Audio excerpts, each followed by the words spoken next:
Welcome back to the Lindsay Clancy trial. It is day 12 today. I have no idea who's testifying. I thought we are going to hear from maybe more doctors. I want to know why, specifically from the doctors, why Lindsay was not admitted into the Women's and Infants Health Clinic at Rhode Island. I want to hear from more people that worked at McLean Hospital, maybe people that treated Lindsay in the ER when she felt like, things were getting worse and the medications wasn't working well with her system. So we'll see who's testifying. I do see that there's a Massachusetts State Police on the stand. So I don't know if we're going out of order here or we're done with the doctor's testimony. So we'll see. But good morning. How's it going today, guys? We've been doing recaps for the Lindsay Clancy trial. It is day 12. So we have days 1 through 11 up. And I did say that I won't be able to do the full coverage of the streams because I have a lot of stuff that I got to deal with in the back here. And yeah, but I'll still try to do the recaps for you guys. I will still be watching the trial. So we'll see how today goes. So yeah, good morning. And you know what? Let's just get started, quite honestly. Quite honestly, it is going to be a interesting day. Let's see.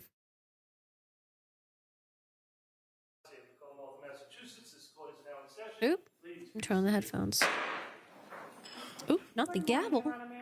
Yes, please. They got the gavel in the courtroom. The continuation of the jury trial in the matter of Commonwealth versus Lindsay Clancy. Ms. Clancy is present. She is represented by Attorney Kevin Reddington.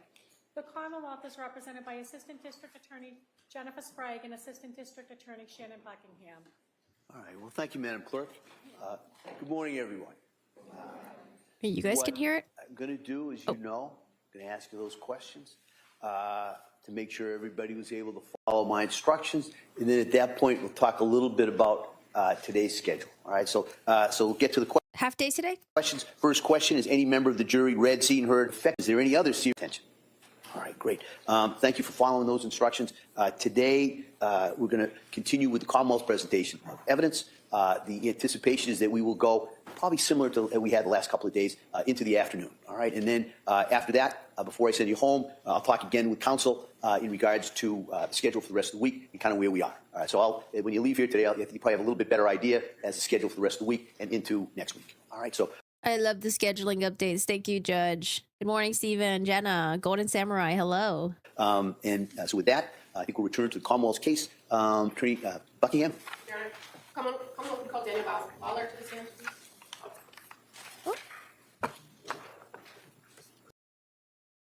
Okay. Lindsay's wearing. Return to the Commonwealth's case. Attorney Buckingham.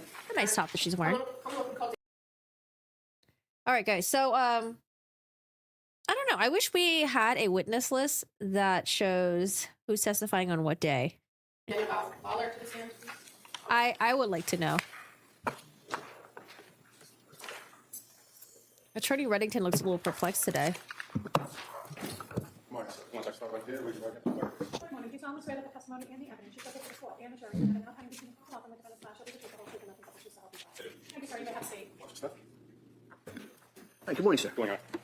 It's wild to me that he's able to do the cross-examination of all the witnesses, and then he's going to do all the direct when he presents his case in chief, I guess. Man, he just does everything himself. A lot of work. All right, counsel. Thank you. Good morning. Good morning, ma'am. Could you please tell the jurors your first and last name? Yes. First name's Dan, last name's Lawler. And where are you employed? With the Massachusetts State Police. What's your rank with the state police? Sergeant. And how long have you worked for the state police? 9 years. At some point, did you work in an assignment with the Plymouth County District Attorney's Office as part of the State Police Detective Unit? Yes. And how long were you with the Plymouth County DA's Office State Police Detective Unit? This is witness number 61. Sorry, it's fast right now because we're just going through his credentials. I think it's number 61. From March 2021 until June 2025. I'm going to draw your attention back to January of 2023. Do you recall going out or responding to an incident that occurred in Duxbury? Yes. And the incident occurred at 47 Summer Street in Duxbury? Yes. And you're aware that that involved a death investigation where 2 children had been declared deceased, and at the time there was another child that was being treated at the hospital? Yes. What were you asked to do, or what was the first thing you did in relation to this investigation? I responded to the South Shore Hospital in Weymouth. And why did you go there? I was advised by my supervisor to respond. Okay. And were you aware that a woman by the name of Lindsay Clancy had been transported there to South Shore Hospital? Yes. And when you arrived at South Shore Hospital, Was a Duxbury police detective already on scene? Yes. And do you recall who that was? Detective Matthew. Now, when you, meaning the State Police Detectives Unit, are involved in an investigation, is it common that you would utilize the services of the Crime Scene Services section of the State Police Yes. and the Crime Scene Response Unit? Yes. And in this case, did members of those two units respond as well to the South Shore Hospital at the time that you were there? Yes. Do you recall who from the Crime Scene Services and the Response Unit responded? Chemist Maureen Hartnett and Trooper Rostoffers. Did you have the occasion to observe Lindsay Clancy at the South Shore Hospital? Yes. And she was in the emergency department, correct? Correct. And was she able to speak, or was she intubated? She was unable to speak. Did you observe her to have medical equipment and being treated while you were there? She had medical equipment attached to her person, yes. And did you observe her to have injuries, visible injuries? Yes. At the South Shore Hospital, in addition to speaking to Detective Mafia and assessing Lindsay Clancy, did you do or serve anything on the hospital themselves? Yes. What did you do? A preservation notice. And what is a preservation notice? The preservation notice is to preserve the defendant's urine and blood.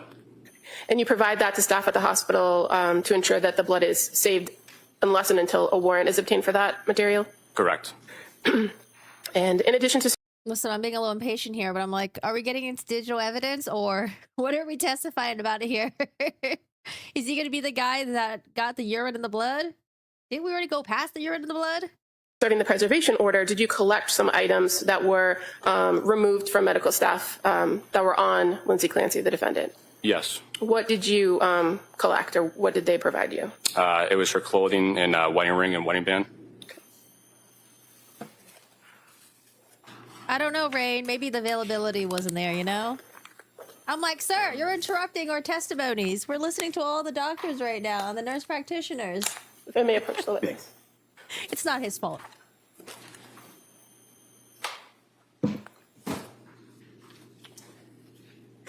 Well, she's putting her gloves on. I have no objection to any of this, Judge. Okay. All right. Reddington's like, moving along, y'all. The items, what do you guys do with them? So it goes, originally went to Detective Mafia from Duxbury PD. Then it went to me, and then it was documented by Trooper Stoffers. And then some of it will go to the office, or will go to the crime lab. In this case, went to the crime lab. Okay. But as the state police trooper on scene, the investigator on scene, you at some point retain custody of the item. Correct. And I'm just showing you a paper bag. Is that familiar to you? Yes. And is this the bags that generally the detectives unit or crime scene uses to put particular pieces of evidence inside of it? Yes. Since I just struggled to put the gloves on, I'm just going to show you the item if that's okay. Sweaty hands, maybe? I get it. I have sweaty hands, too. So I'm showing you one item. Is that familiar to you? Yes. What do you know this item to be? Shirt. Is it a piece of clothing that you obtained from the hospital? Yes. Does it appear to be a woman's tank top? Yes. Okay. And are you able to observe some staining on the front? Looking close. Yes. And again, it's cut down the middle. Correct. This is how it was received from the hospital. Yes. I would move to admit the tank top as the next exhibit. All right, that may be admitted. I don't know if you guys saw my Instagram story, but McDonald's is doing a collaboration with Hello Kitty Godzilla. They're going to have some really cute Happy Meal toys coming up soon. I think in like a few days. Exhibit 223. Thank you.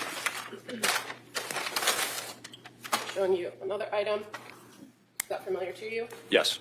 And what are these? Jeans. And these were also cut and off the defendant and received by the medical staff at Social Hospital? Yes. And on these jeans, you see a little bit of staining on the front. Yes.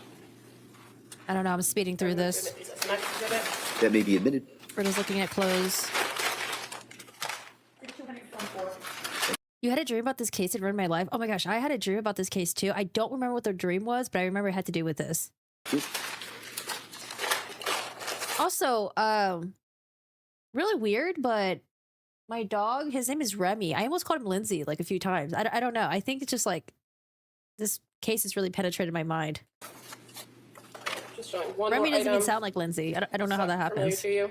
Yes. Appears to be a woman's bra, correct? Correct. Cut down the middle, Yes. and has some staining in the front, in the middle where the cuts are. Correct. And is this an item that was collected that was on Lindsay Clancy's body on January 24th, 2023? Yes. Move to witness assessment of exhibits. Wait, Dragon Ball Z Burger King? Huh? Thank you. You indicated there was also some rings that were collected, correct? Correct. And eventually these items were then taken by forensic scientist Hartnett, and eventually they get returned to the State Police Detectives Unit in your experience. Is that fair to say? Fair to say. Now, in addition to going to the South Shore Hospital on January 24th, 2023, did you go to any other hospitals? Yes. Which hospital did you go to? Boston Children's Hospital. And why did you go there? I was advised to go there by my supervisor. Okay, and did you learn that one of the children, Callan Clancy, had been transported to the Boston Children's Hospital? Yes. And were you there to just obtain what his current status was at that time? Yes. And the time that you were there at the Boston Children's on January 24th, fair to say he was still alive but noted to be in critical condition? Yes. Now, in the early morning hours of January 25th of 2023, were you aware that a search warrant was obtained for the home of 47 Summer Street in Duxbury? Yes. And in your time with the State Police Detectives Unit and during that time in January of 2023, how did you guys approach the execution of a search warrant? So the house would have been frozen pending the search warrant being signed. Once it's signed, we begin the execution, and crime scene would document the residents inside and outside before we would go in. Okay, so when crime scene goes in and they document, you're familiar, they use photographs and video, right?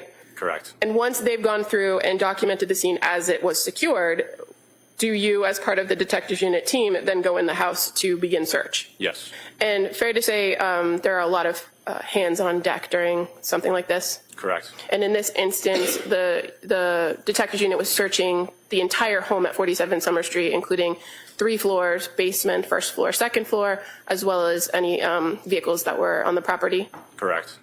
And in addition to people or troopers with the detectives unit, were there other local law enforcement also assisting? Yes.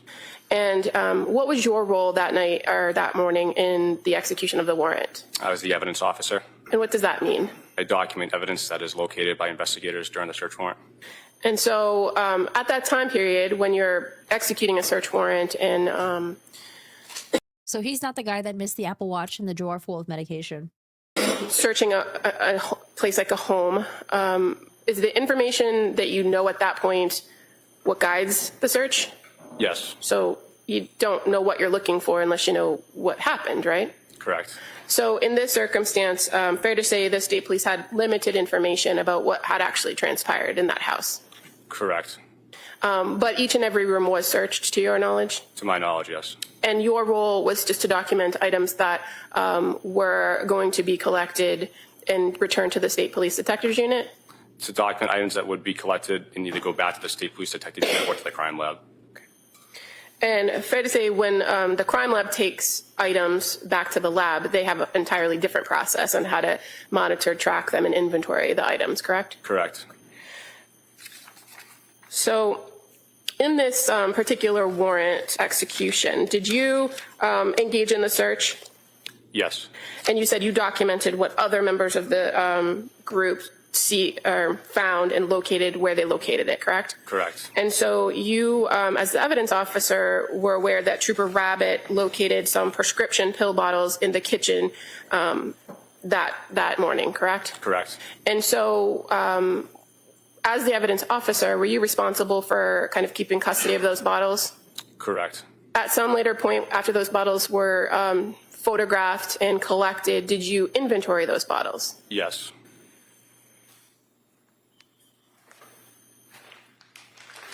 I'm going to just show you what's been marked as Exhibit 155, if I may approach the witness. You may.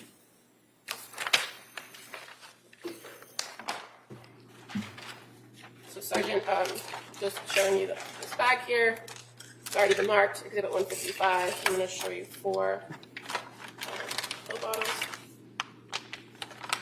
Oh, you know what? I wonder if he is a fill-in witness because I see that court is on sidebar right now. I don't know if they're in the sidebar in the middle of his testimony or if they're like, okay, well, we don't have any other witnesses to testify, so let's go to another sidebar. Or sorry, not sidebar, but if they're on like a little mini break or something.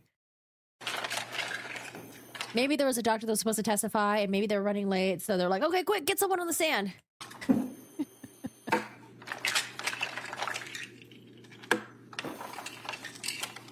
You could take a look at them. Do they look familiar to you?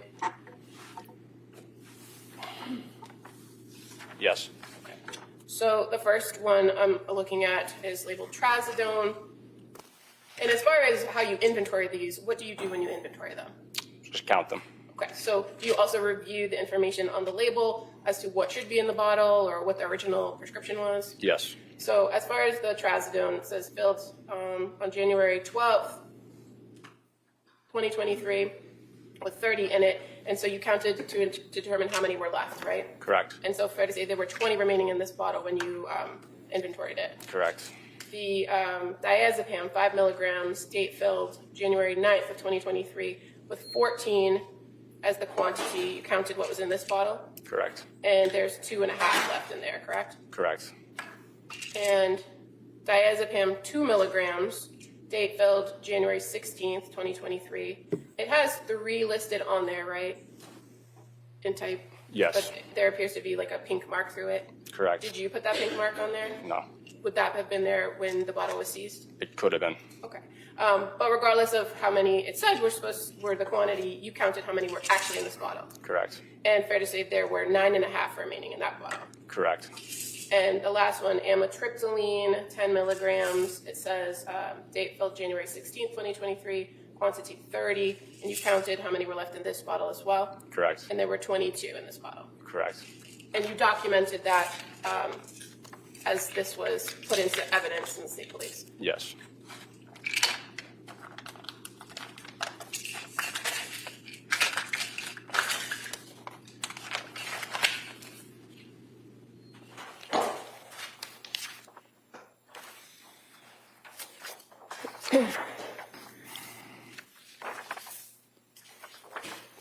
Did you search in the upstairs master bedroom of the house during the search warrant? Yes, I assisted with the search. Did you locate anything that you documented or collected to take back to the state police? Yes. In the master bedroom? Yes. Okay. What did you locate? I believe it was a baby monitor and a Google Nest camera. Okay. Did you observe the room, the master bedroom? Yes. And did you search in a nightstand that was next to the bed? I don't recall searching a nightstand next to the bed. Were there other investigators that were also in the room searching other areas of the bedroom? Yes. And as far as any additional work you did on this particular investigation, again, fair to say the detective unit works as a team and divides up work and for follow-up. Correct. And you participated in some follow-up investigation by speaking to some witnesses, correct? Correct. And at some point, you were also asked to go to the Brigham and Women's Hospital where the defendant was following the sheriff's department, keeping watch of her. Correct. Do you recall what day you went there? I don't recall the exact date. Okay. When you went to the Brigham and Women's Hospital, was she in her own room or was she in like an open area? She was in her own room. When you were there on watch, did you go into the room or were you outside the room? Outside the room. And as far as your memory of whether anyone else besides medical staff went in there, at any point when you were there at the Brigham Hospital, did you observe another individual come in to visit with her or meet with her? Yes. And were you advised that that person was coming in? Yes. And were you advised that that person was allowed in with a court order? Yes. When the person went in, did you know if it was an attorney, a doctor, or somebody else? It was not an attorney, it wasn't a doctor. It was, I believe, a psychiatrist. And when that person went into the room, did you go in the room as well? No. And where did you stay? Outside the room. And when this man went into the room, did he leave the door open or close the door? I believe it was closed. And when he came out, did he speak with you? I don't recall. Okay. But as far as you knew at that time period, that person was permitted to be in there and could close the door? Correct. And you don't know what was said or what was done in that room? No. No. Thank you. Mr. Reddington. So your position was as a sergeant for the state police on. I mean, Reddington did try to say that law enforcement was surrounding her, waiting inside her room, and he was pointing to someone's note that said that law enforcement was at the bedside. Everyone said no, there was no law enforcement inside. The nurses, law enforcement. Who else was there? There were like 2 nurses, there was a law enforcement, and yeah, nurses and law enforcement. Hey, good morning. Hello. These dates that you testified to? No, sir. At the time, I was a trooper. Trooper. Yes, sir. Were you assigned to the district attorney's office? Yes, sir. It would be the Plymouth County DA's office, meaning these prosecutors here, right? Correct, sir. Actually, you have an office in their office, right? Correct, sir. You don't have to call me sir. So on the first time you got involved with this case was on the evening of, was it the 24th or 23rd? Tuesday. I think it was the 24th. Okay. And do you recall what time it was that you went there? To South Shore Hospital? Yes, I'm sorry. Approximately 7:30 p.m. Now, at that point, you had known, obviously, that this was a major investigation involving the death of 2 children and 1 serious injury to another child. Is that correct? Correct. The media was absolutely insane, all over the location of the house and in the hospitals and everywhere. Isn't that right? I recall media at the house. I'm not sure about the hospital stuff. Okay. It was a fairly horrific and largely attended to, if you will, event. Is that correct? Yes. And Lindsay was, when you went to the South Shore Hospital, that's where you saw her before she was transferred to the Brigham and Women's, right? Yes. When you went in to see her at the South Shore Hospital, she was in the emergency room, right? Yes. Would you agree with me that she was pretty well, she had the intubation tube in her mouth, she had tape on her face, she had her arms all taped up and wires and tubes and everything else, right? Yes. And it was a very confusing and, quite frankly, shocking sight to walk into that room and see her there in that condition, right? Yes. And you, about your duty, collected clothing and her wedding band, correct? Yes. And you went through all that with the items you seized, and you introduced those into evidence and noted what the government said appears to be stains, but it was blood on her clothing. Is that right? I would say. Yeah. In your experience. Yes. Okay. Any shoes? Did she have any shoes, sneakers, slippers, anything like that? I don't recall shoes. I think 2 black socks, but I don't recall shoes. Right. And if there were shoes on her person or brought to the hospital, the odds are that when they saved the clothing, they would have saved the shoes as well, right? Yes. So you took the clothing, and then you went to the Boston Children's Hospital, right? Yes. And after you left the Boston Children's Hospital, you went back to the house and then assisted in the search of the property with a search warrant? Yes. And were you the lead investigator at that point, or were you one of the guys just searching? I was not the lead investigator.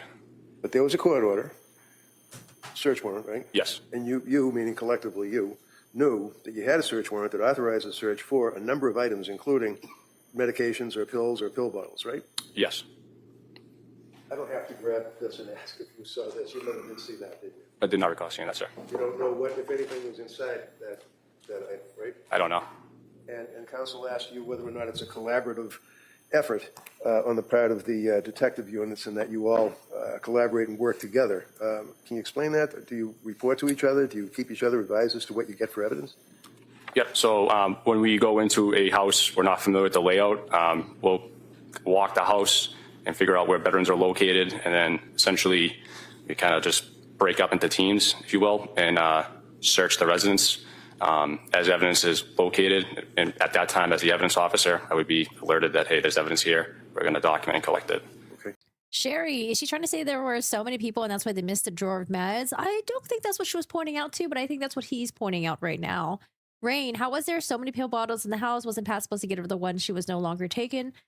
He was supposed to get rid of the ones where they did a dosage change. So I could see why there's probably pill bottles all over the house. You know, it probably slipped. But when he started intervening in her care in December, he was supposed to take those pill bottles. But it's a possibility that maybe he didn't grab all of them.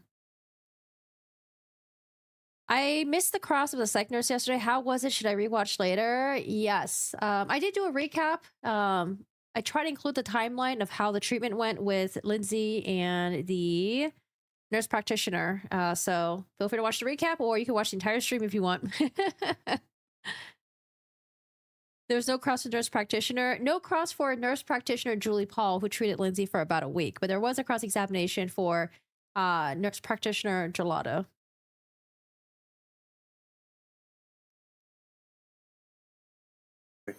And you videotape the scene and you take photographs of the areas, the different rooms, right? I do not, but the crime scene does. But you were in the house and you were able to observe the rooms. You could see all sorts of wall hangings and paintings and fingerprints and handprints and all that stuff on the wall, right? Yes.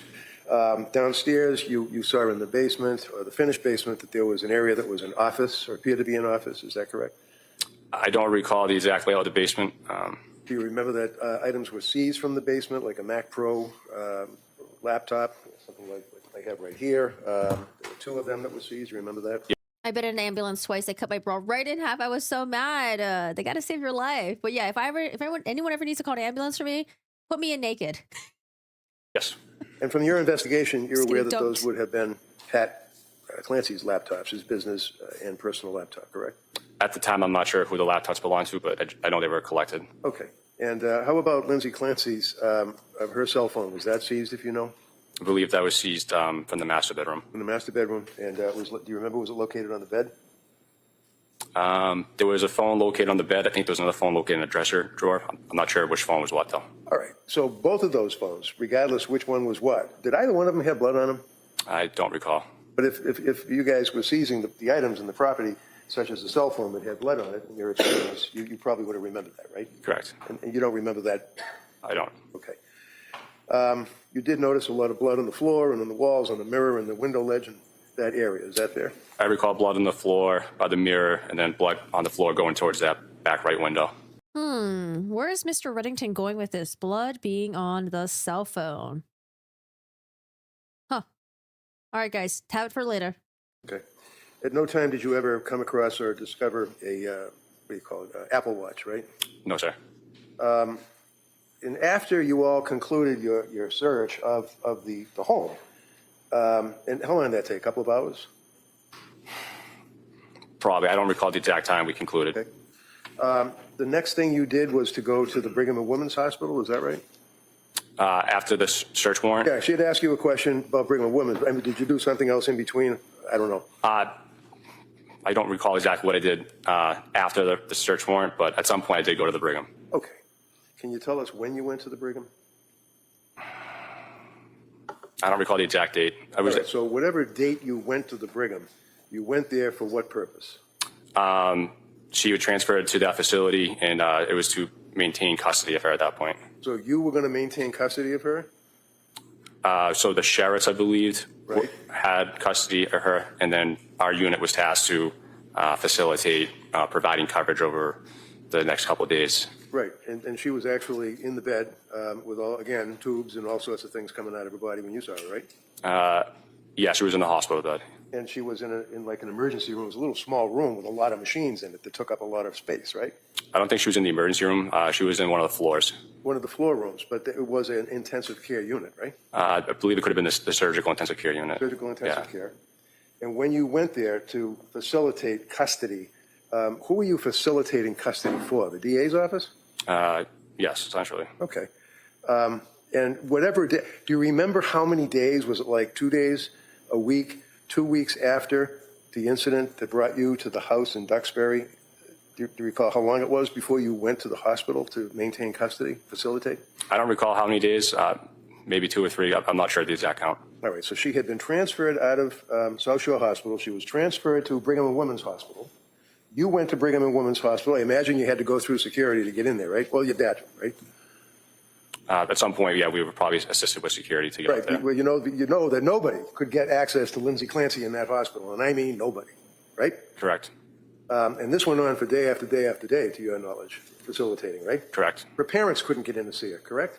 I don't believe so. She had an attorney that had difficulty, not me, but another guy that had difficulty getting in to see her. Isn't that right? I'm not aware of that difficulty. I had to get a court order to get a doctor in there to see her, didn't I? Yes, it was a court order. And when I got the court order, a doctor came in and met with Lindsay pursuant to that judge's order, and that was Paul Zeisel, correct? I believe that's the name. I'm not sure if he was a doctor, but I believe that was the gentleman that came on the court order. Okay, only because in your direct you said that he was not a doctor, but he was a psychiatrist. So, I mean, it's just, you knew that he had something to do with head doctor, psychiatrist, psychologist, something like that. Correct. Okay. Did he have to clear it with you to get into the room? He checked in with myself and the other trooper. We were advised that he was coming in to let him in on the court order. All right. Now, I wasn't there on that occasion, right? No. And when Dr. Zeisel, or whoever it was, went into the room to see her, it's your memory that he was allowed to shut the door. Is that correct? I believe he shut the door. Now, you were involved in this investigation pretty intensely, working with the DA's office, right? Correct. Isn't it fair to say that one of the contentions of the district attorneys is that Paul Zeisel, my doctor, that I got a court order to get in to see her, told her to call Pat and tell him that she heard voices? Can I see counsel at sidebar in regards to this? He's bringing attention to it, but either he's just getting ahead of it, or I mean, what if like some things that he's bringing attention to are arguments that the Commonwealth wasn't planning on continuing? Maybe it was argued in pre-trial, and maybe they're like, oh, actually, you know what? We're gonna pull back on this argument here.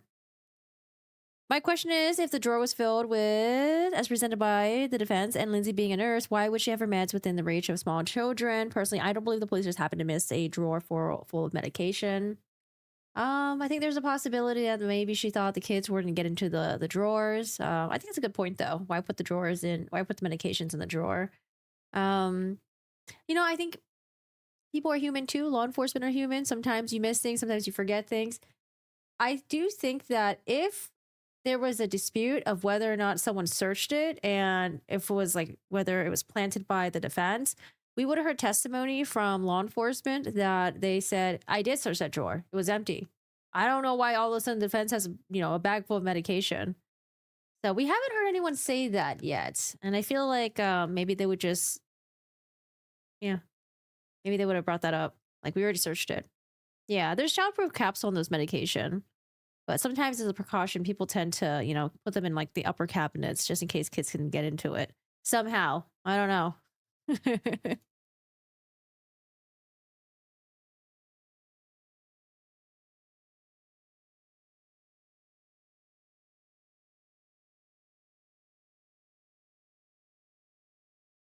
Man, okay, so that was a sidebar. I wasn't sure if they went on mini break. All right, long sidebar. So they went on sidebar from, 15 minutes?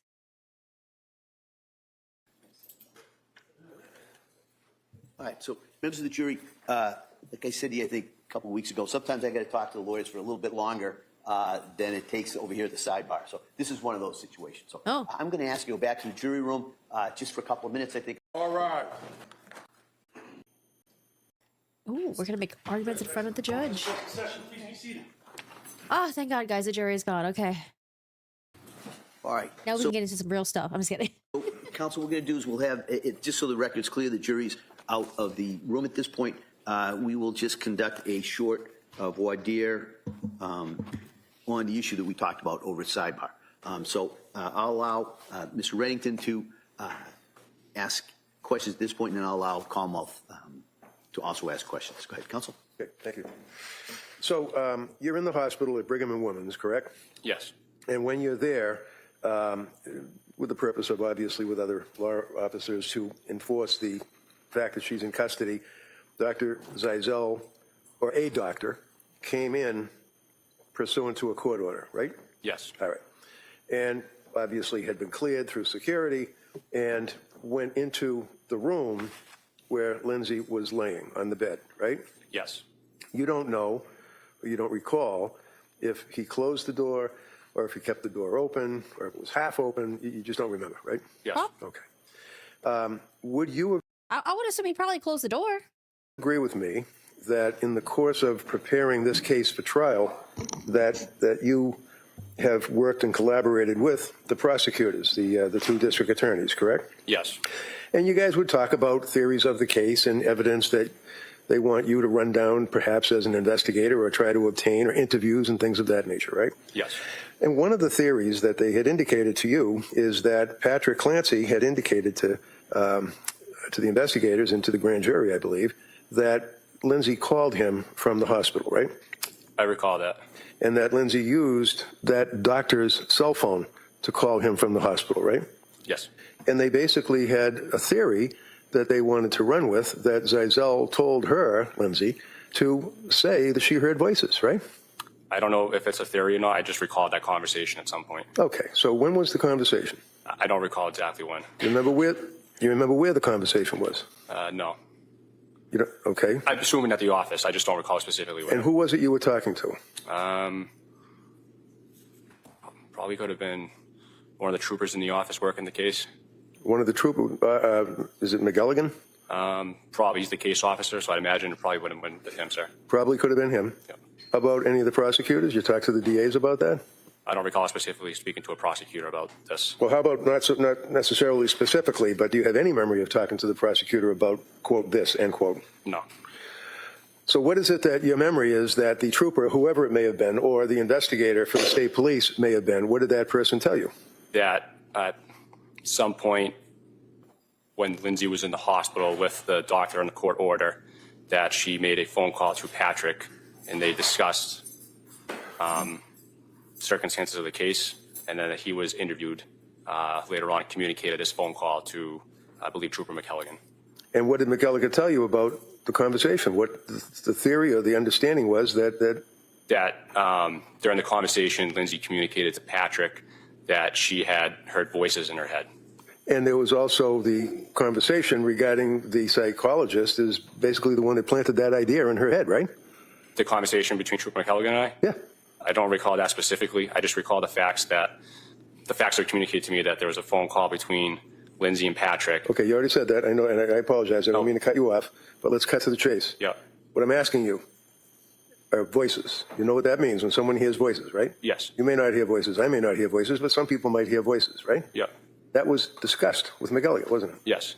And what is it that he discussed with you about Lindsay hearing voices? That's what she had told Patrick on the phone call, that she heard voices. And when she told Patrick that she heard that on the phone call, the prosecution determined that it was Zeisel, or whoever that doctor was, you don't recall, that told her to say that for some type of a defense, right? I don't know what the prosecution determined. All I can say is that's what I recall, the conversation between Lindsay and Patrick. Okay. About when The voices. The voices. Yeah. And the conversation also included the fact that it was the psychologist that planted that idea in her mind. That's the theory, isn't it? That would be the theory, but I don't recall having. Wait. Your answer is that would be the theory, right? Correct. Okay. Agreeing with you that that's Okay. what was discussed. All right. And this would be you and is it McElligan? McElligan. McElligan. Yes, sir. And you're unable to assist us, though, with any of the detail. You do recall that there was a conversation about that. Correct. And in the conversation, it was about the conversation that Lindsay had with her husband indicating about voices, right? Correct. Using the psychologist's cell phone, right? Correct. And there was an indication that the psychologist told her to basically say that. You just told us, yes? Yes. Okay. Yeah. That's all I have. Attorney Buckingham. Sergeant Lawler, at the time that you were at the Brigham Hospital and at the time the doctor came in, you didn't know anything about a theory of the case, correct? No. And you didn't know or overhear anything in outside that room about conversations between the doctor and the defendant, did you? Correct. And you indicated that you never had a conversation with the prosecution about their theory of the case, did you? Did not. So anything that you recall was simply conversation with another trooper in the unit. Correct. And as you sit here in your testimony today and testify about your memory of that particular night, is anything about that conversation with Sergeant McElligan guiding your testimony? No. You changed, or has your memory changed as to that incident after you had this conversation with Trooper McElligan, or No. Sergeant McElligan? And in fact, you don't know anything about whether there's any evidence about Dr. Zeisel giving or prompting the defendant to have that conversation with her husband, do you? No. All you know factually is what came out of the investigation from what Patrick said the call was and who he said the call was from and how the call occurred, correct? Correct. Thank you. So if I may, Judge? Yeah, please. So basically, my contention is that you're obviously up here testifying as honestly as you can. It's pretty apparent, right? Yes. And you're very consistent with your oath, and you understand that it's important. And you're trying to, it may be difficult, but you're trying to explain what your memory is about conversation with the lead investigator, McElligan, right? I mean, you're trying to tell us what your memory is, right? Yes. So your testimony pertains to your conversation with the lead investigator, McElligott. It's got nothing to do with the fact that you don't recall this or you don't recall that. What you've testified to is for the judge to consider, right? Yes. Okay, that's all I have. All right. All right. Why don't we do this? I'm going to take about a 10-minute break at this point, and we'll come back. 10-minute break? Why? Oh, man. Okay, they're probably going to be back in 15, 20 minutes. Out, and we will resume cross-examination. Okay. Court, all right. All right, please. I just don't see what we are really trying to highlight here by the defense. So, is the defense trying to say that maybe the door was open? Maybe Dan Lawler heard the conversation between the psych and Lindsay? How would that help, though? Because if he heard the conversation and then he's like, oh, look, the psych told Patrick, or the psych told Lindsay, what to tell Patrick. I don't think so, right? I don't think so. But the conversation, is the defense trying to say that this theory stemmed from the district attorney's office and not from the investigators unit? I don't know. And why does it matter? Why does it matter what he remembered? What's the battle here?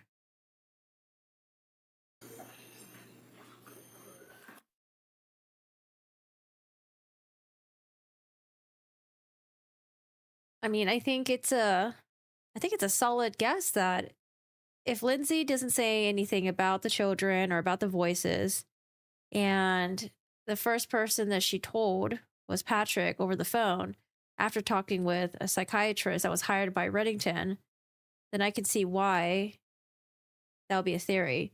Reddington did mention, though, I think in his opening statement, that there was a nurse that spoke to Lindsay, and she told that nurse that she was hearing voices. But again, this is like when Lindsay is hospitalized. I don't know if it really matters who Lindsay told at the hospital, whether she heard voices or not. I don't know. I don't know if it really, it could help her a little bit, but I don't think it really hinges on that.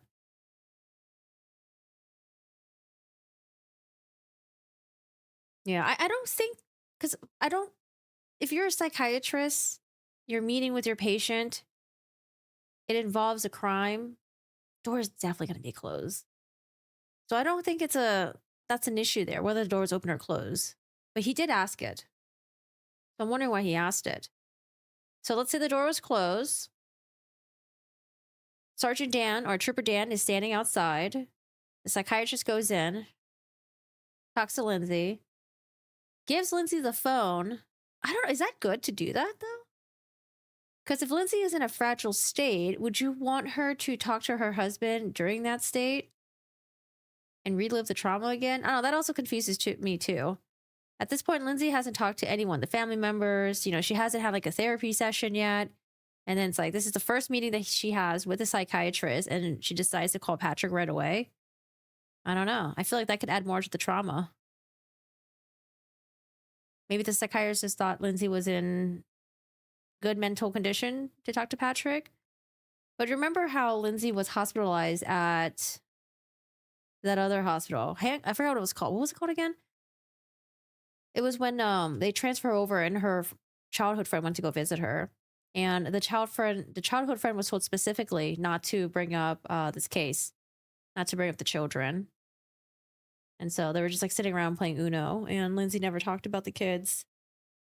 So I would assume then that Lindsay was probably still in a fragile mental state. But why would the psychiatrist give Lindsay the phone to talk to Patrick? I feel like at least do one therapy session first, right? I don't know. Maybe. The defense is trying to say two possible things: eavesdropping, confidentiality. I feel like Reddington would have went a little bit more aggressive with this witness. Reddington was like, hey, you're up here, you're trying to be honest, you're trying to remember things the way, that it went. You're doing your best. And I was like, okay, well, Reddington's giving him some compliments here. You know, usually Reddington, there's a witness that he doesn't like. He won't do that. So I get the defense is trying to say the prosecution made it up, but I don't know if it's a big deal if the prosecution made it up. If the prosecution was like, oh, yeah, you know, this is the theory, and they ran it down with the law enforcement. I mean, at the end of the day, yes, you should always follow the evidence, but, you know, there's going to be some theories you're going to entertain. They're all going to talk amongst each other. There's no way to know what psych told Lindsay because Dan didn't hear anything himself. You're skeptical about the hearing voices. Second, the medication magic being missed in the drawer.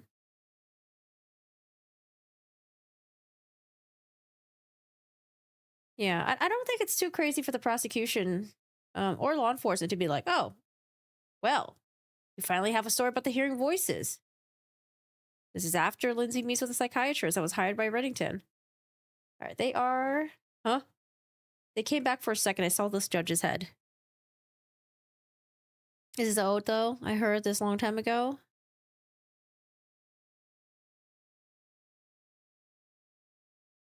Louisa, she never heard voices. She was just told by the doctor defense. Brought to the hospital to say she heard voices.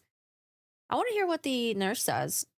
I don't know. I think even if she was at the hospital, like, let's say, like, look at a different case, right? Let's say there's a case where you have a defendant, murders her kids, kills her kids, and, you know, she is transferred over to the hospital.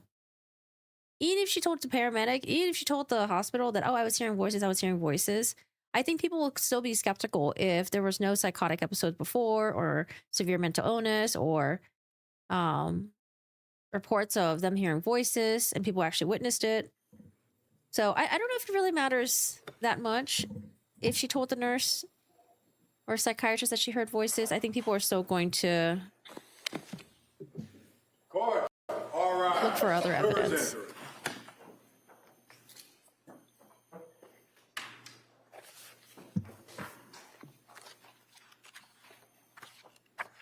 You haven't had Wi-Fi? You missed all the lives? Welcome back, Pandoras. Glad you have internet again. Well, we did recaps for this trial, so you can go back and watch the recaps.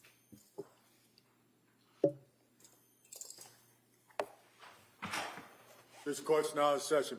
Please be seated. Your Honor, for the purpose of the record, we return back. I'm going to refresh it. It's being a little clunky. Jury's coming back in.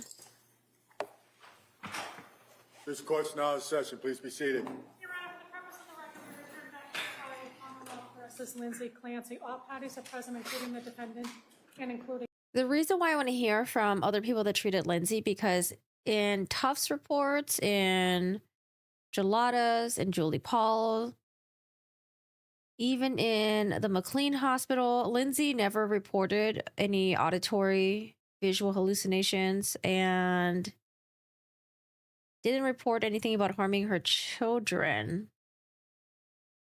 So far, the only person that's testified about that was Pat, and he mentioned that happening in December. So I was like, okay, well, maybe, you know, maybe Lindsay shared it with the suicide hotline person. Maybe Lindsay shared it with Letitia Dukes, the therapist, or McAllister, the other therapist, or the Rhode Island doctor, or the ER that she was admitted mid-December. the 18 jurors. All right.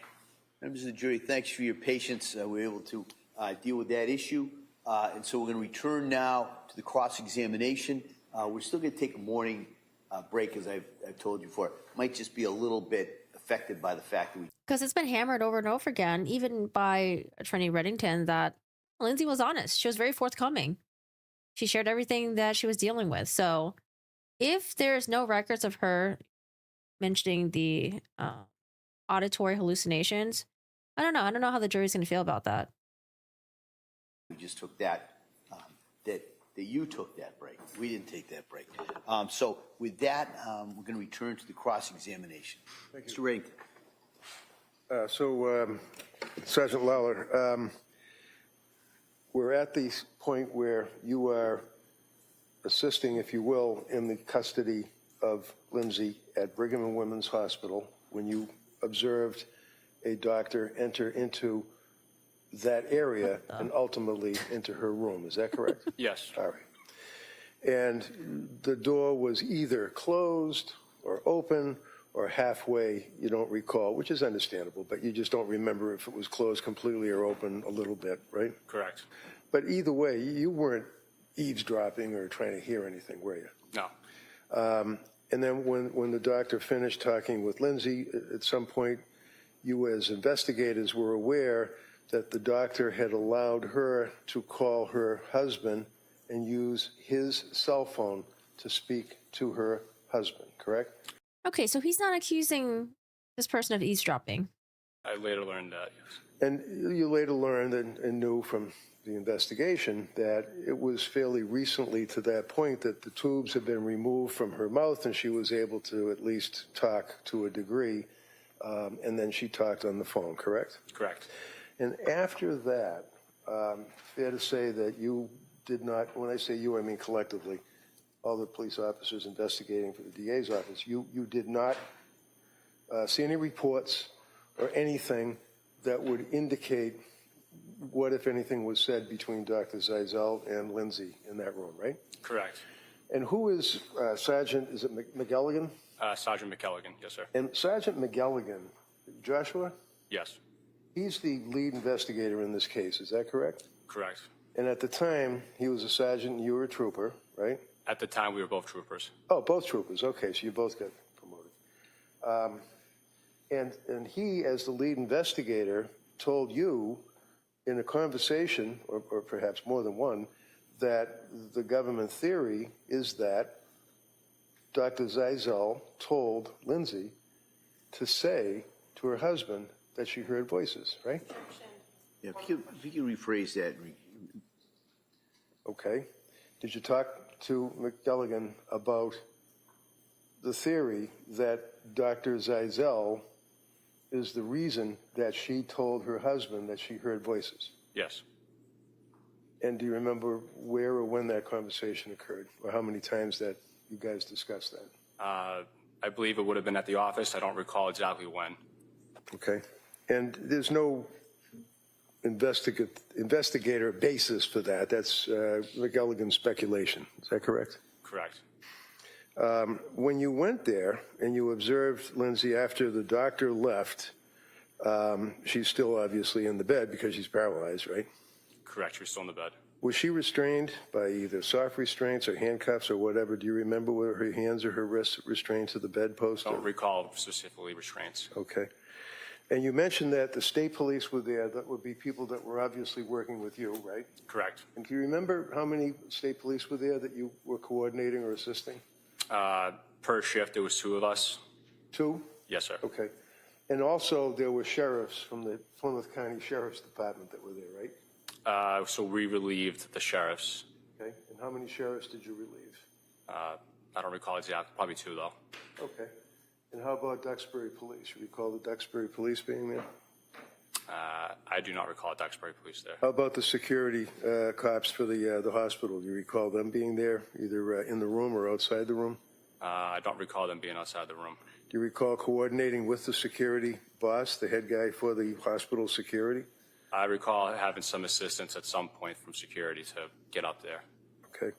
And do you remember how many days it was that you were assisting in the custody situation of Lindsay before she was allowed to have family and me and different people visit with her? I don't recall exactly how many days. About a week maybe, or less, or longer? Less than a week? Less than a week? I think, yeah. I don't remember exactly, though. And even though she was allowed to have visitors, still the police presence was there. Is that correct? After I left, I'm not sure after I left what the visitation was like. So when you say after you left, you mean when you left the hospital? You mean after you were finished with your tasked duty of dealing with her security and being under arrest? Correct. After my assigned shift, I don't. So after you were involved, obviously you don't know what happened after that. Correct. Okay.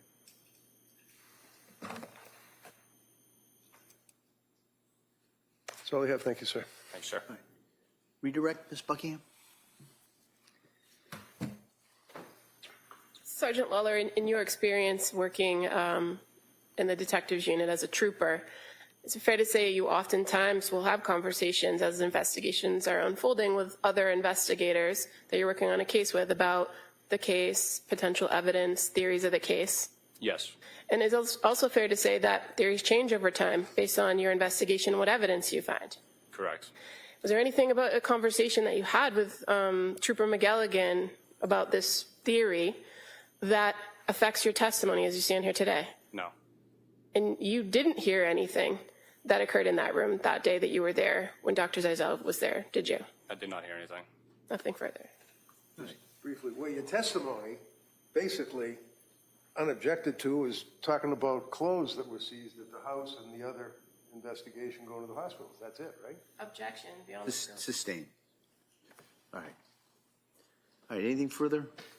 All right, thank you, sir. Thank you, Your Honor. Thank you. Are they going to take the morning recess?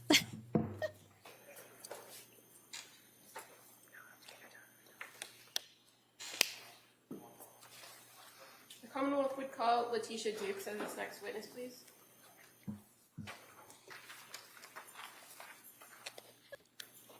Oh, finally. A therapist. Witness number 62. Hopefully Reddington will pronounce her name correctly. He kept calling her Latasha. Maybe the spelling of her name is Oh, these are Lindsay's parents, by the way. That's Lindsay's mom, and I believe that's Lindsay's dad. I watched an interview that they gave outside the courtroom reluctantly a few months ago. They didn't really want to talk, and then Reddington's like, come on.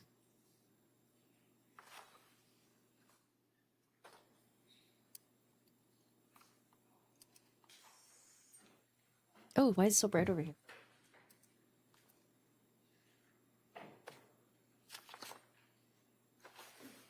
Good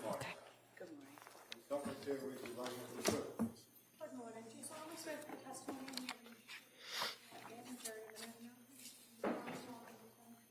you All right, we're spraying her in. I'm going to speed through this. Good morning. All right. I'm going to ask you to keep your voice up and speak into that microphone, okay? Sure. All right, thank you. Yes, counsel. Thank you. Could you please tell the jury your first and last name? My name is Letitia Dukes. And how do you spell your first name? Latiesha. How do you spell Dukes? Dukes. What do you do for work? So I'm a licensed mental health counselor. I worked as a perinatal clinician at South Shore Hospital. And what kind of education did you receive in order to do that? That's why he kept mispronouncing her name. He was confused by the spelling of it. So I have a bachelor's in psychology, a master's in mental health counseling, and a master's of education in mental health counseling. And you mentioned the South Shore Perinatal Clinic. Do you still work there? No, I do not currently still work there. How long did you work there? I worked there for about 5 years. What did you do there?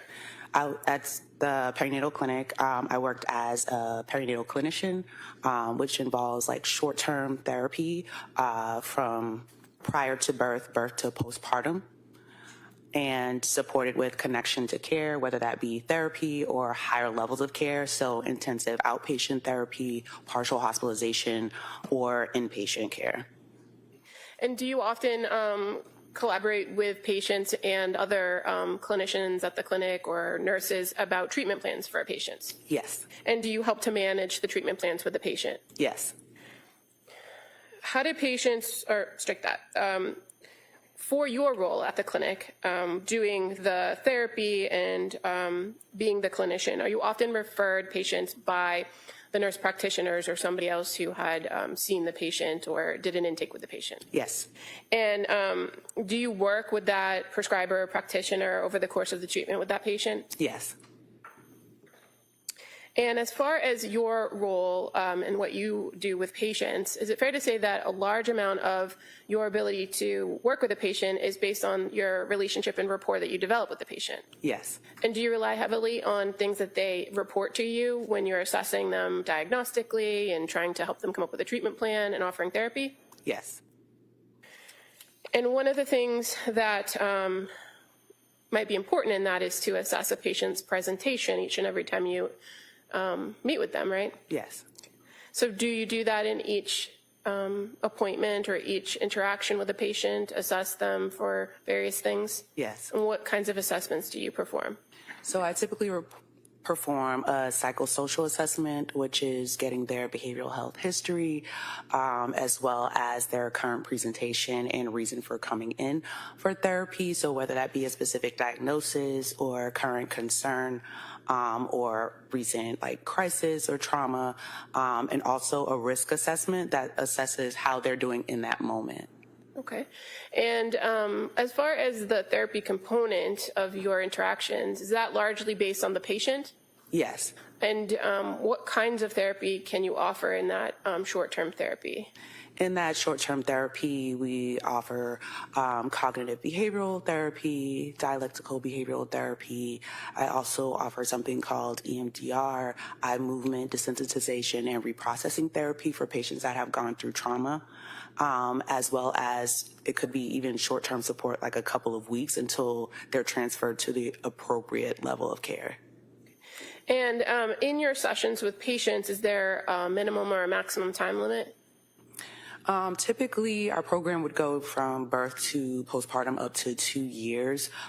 If it did go a little bit over 2 years because of lack of connection to care, then it would go a little beyond that, but typically it's 2 years. Okay, and that's the duration of your treatment or your interaction with patients. But what about in each appointment that you have? Is there a minimum or maximum time set by the clinic of when you see a patient in a particular visit? Yes. Hello. So do you mean as far as like weekly or like hour, half an hour? Well, I guess the question is, if a patient's coming into you because they were referred and you're meeting with them on a regular basis, how long are the appointments in duration? An hour, half an hour?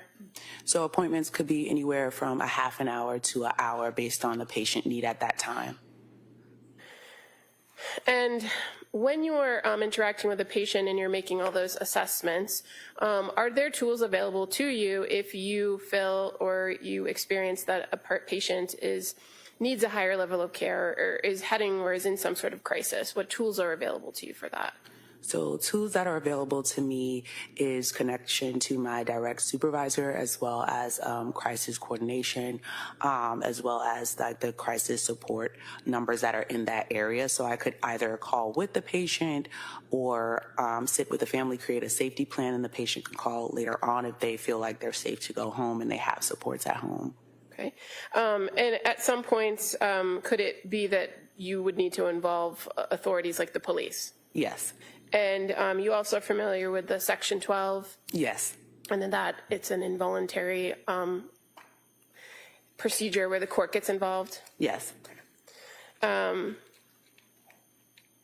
as far as when you do meet with patients on that regular basis, either for a follow-up or an intake, is it a telehealth situation, an in-person situation? It depends on what the patient is comfortable with and what the patient is able to do as far as like access. So we offer both in-person and virtual appointments. Okay.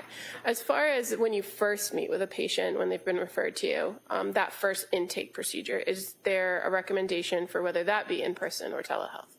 All the perinatal behavioral health appointments for mental health counseling are in person, that initial visit. And then the subsequent appointments are oftentimes directed by the patient? Correct.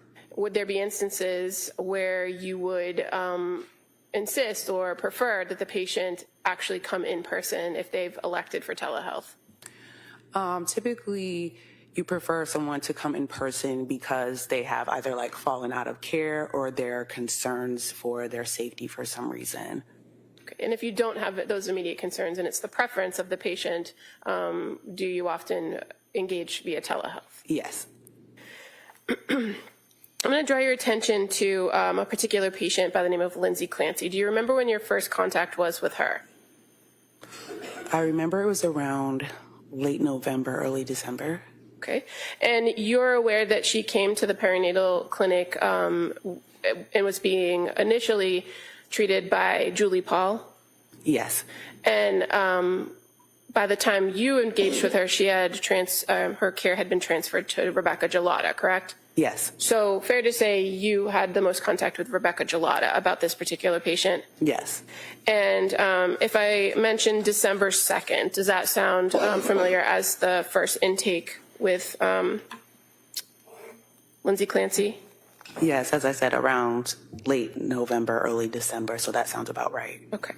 And the intake appointment, was it in person with Lindsay Clancy? Yes, it was in person. And what were the services that were being offered for her? Why was she referred to you? So she was referred to me for postpartum anxiety and depression symptoms. That's what she was referred for. Okay. And in this first intake, did you go through that psychosocial history with Lindsay Clancy? Yes. And did you have some previous information from an intake with with Julie Paul, or did you do it fresh on your own? Fresh on my own. Okay. And so again, this is information that the patient is reporting to you about their history. Yes. And so in this instance, you noted that the defendant told you, or Lindsay Clancy told you, that she had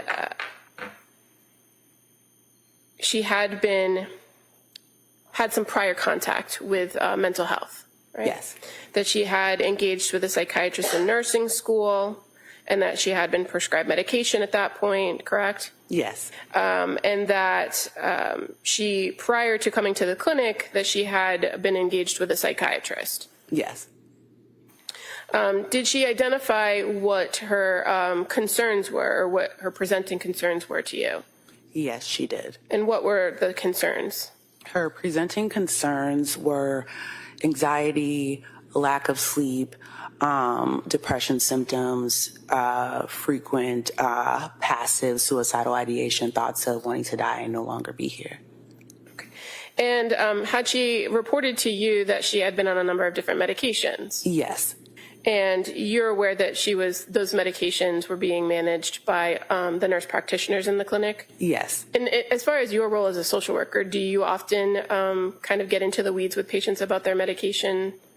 So I'm not a social worker. I'm a mental health counselor. I'm sorry. Yeah, no problem. Yeah, I was like, wait, what? But I typically have an overview of medications, but I don't particularly get into prescribing or how to take medications. Okay. And so what's the focus of your role in offering counseling services to women with postpartum anxiety and depression at the clinic? So my role would be to create a treatment plan to address the concerns, which would be like the anxiety and depression symptoms, and work on coping skills and building community supports around that. Or if she needed a referral to a higher level of care, I would do that.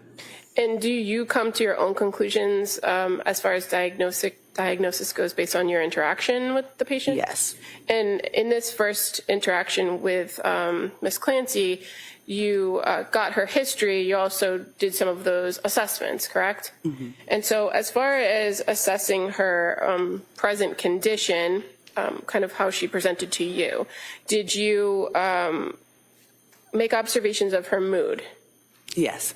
And do you recall her mood being low, that she felt numb and unable to laugh? I apologize. If it's medical record, I don't have any objection, but I'd prefer not the leading. I have no problem if she reads from the record, though. All right.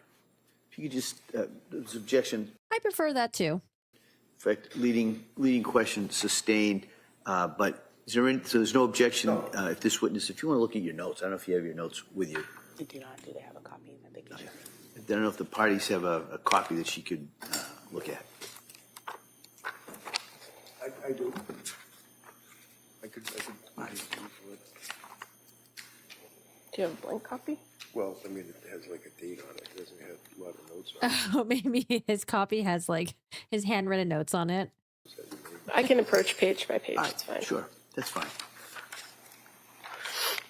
So Why if did they you print need out or want extras? to look at the rec, just let us know. We'll do that. Sure thing. Thank you. Just gonna show you that page. Sure. I can speak that with her. Sure, yeah. So, Ms. Dukes, on this particular visit on 12/2, what was her mood? So she reported having low mood and feeling numb. Okay. And so you said she reported. So in the note that you're reviewing, these particular questions or these observations that you noted, are they based on her reports to you about these areas? Yes, and as well as my observation of her. Okay. So did it appear that her mood was consistent with what she was reporting to you based on your observations? She appeared to have, if you can say, like normal mood. There was no like tears or sadness, or like there was no blunted interaction. She was able to make eye contact. Okay. And kind of moving to what's identified in your record as mental status exam. Yes. What is a mental status exam?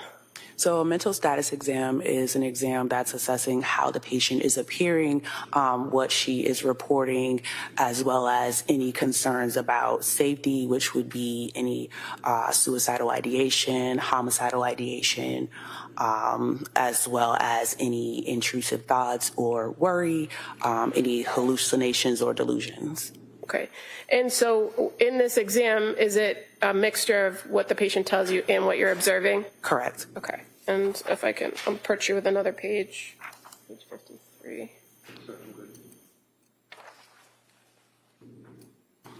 Thank you.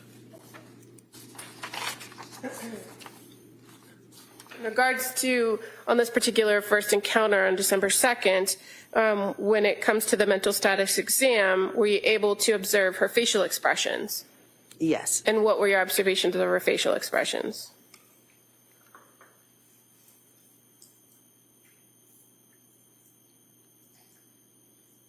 She was cheerful when discussing her anxiety symptoms. Okay. And did you also ask those questions about thought content? You just have to answer out loud. Yes. Okay. And so what did she say about thought content? So thought content, worry about her infant and that she had an addiction to Ativan. And you said you also, in this assessment, assessed suicidal thoughts, correct? Correct. And so did you ask her anything more about those passive thoughts that you indicated she reported? Yes, and what she reported as far as like passive thoughts were thoughts of not wanting to be here or no longer wanting to live, but no plan. And is that significant to you, the fact that she identified there was no plan? Yes. And why is it significant? Because if she identified that she in fact had a plan, then that would escalate me to see it as a crisis and request higher level of support at that time. As far as your observations of her thought process, were those within normal limits? Yes. And her intellectual functioning, were those within normal limits? Yes. Did she report to you any past attempts to harm herself or others? No.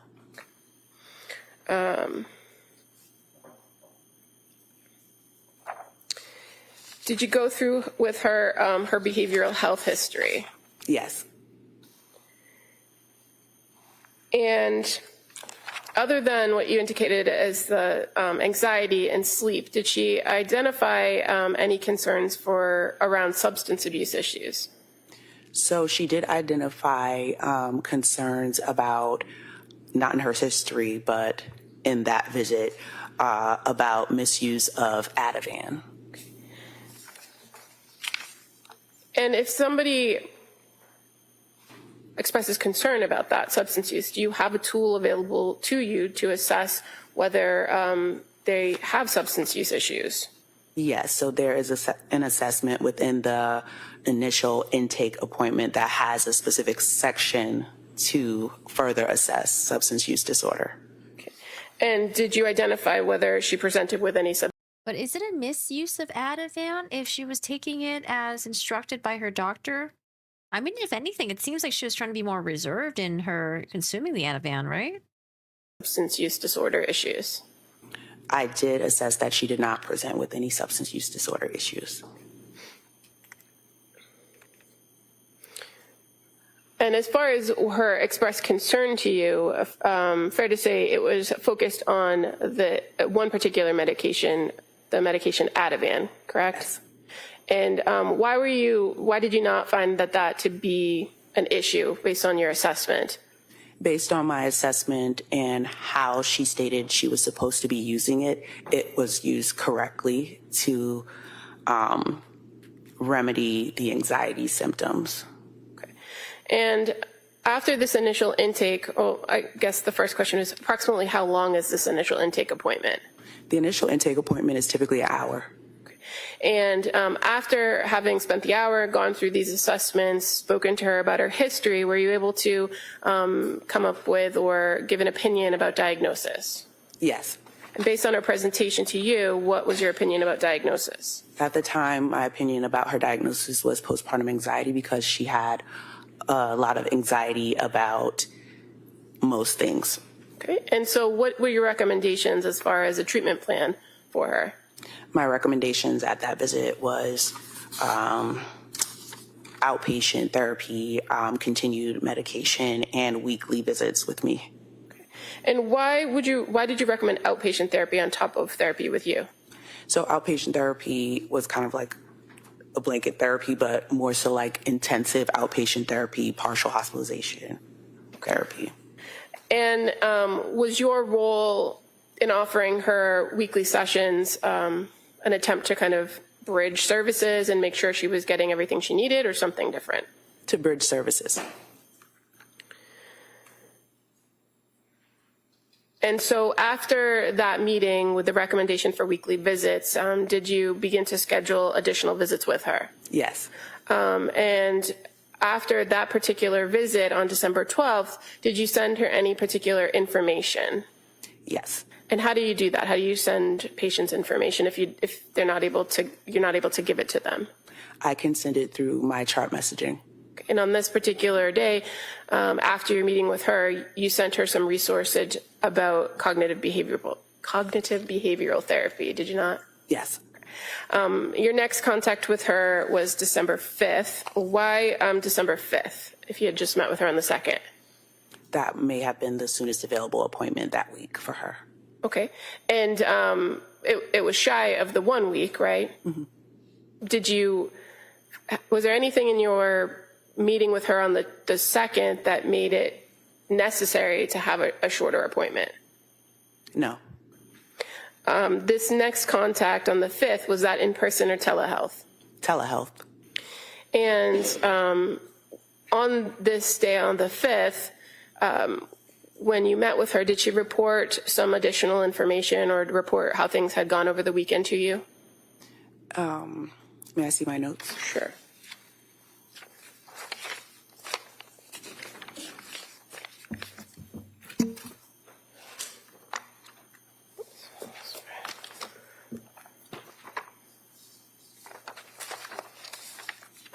If it's okay, I'm just going to give her all the pages from that note. That's fine. Thank you. Yep. Thank you. Okay. I'm just reviewing the note. Sure. Take your time.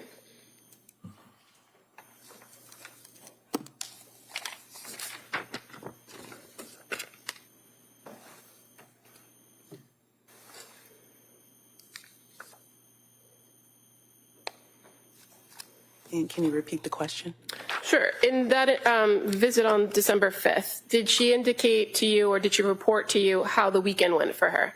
Yes, she did. And what did she say about the weekend? She reported that over the weekend she had a difficult weekend, having intrusive thoughts about wanting to die, and that she had contacted Aspire Crisis Support. She met with the clinician virtually and was told that she did not meet the criteria for inpatient treatment due to having no SI plan, suicidal ideation plan.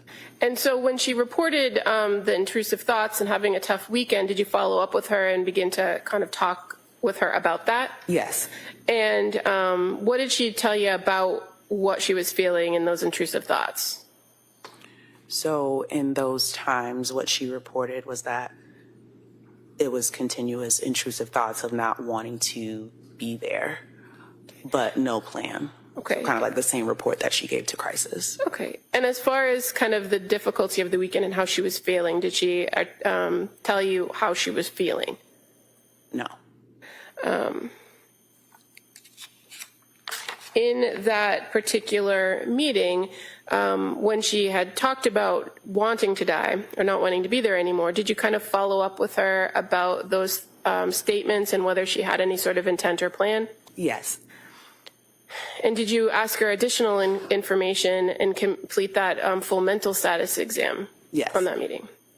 And were there any signs of psychosis or signs of mania or homicidal ideation? No.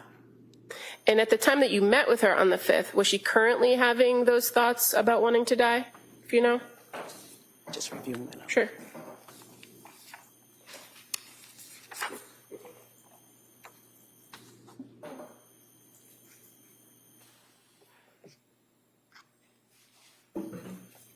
In that visit, she had no suicidal ideation. And on this particular visit on the 5th via telehealth, did somebody else participate in the visit as well?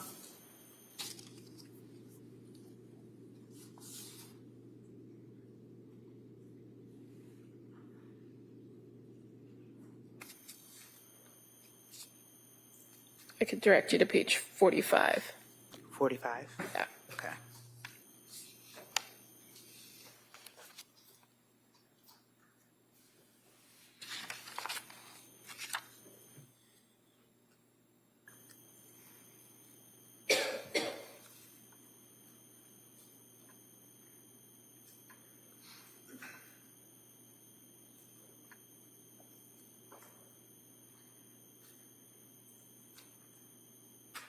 Yes, her husband joined the visit. And this visit, approximately how long was it, if you recall? This visit was approximately 30 minutes. Okay. And fair to say, focus of the visit was to kind of deal with that bad weekend and calling Yes. the crisis center. Yes. So what did you offer her as far as recommendations or assessments or assistance during this meeting?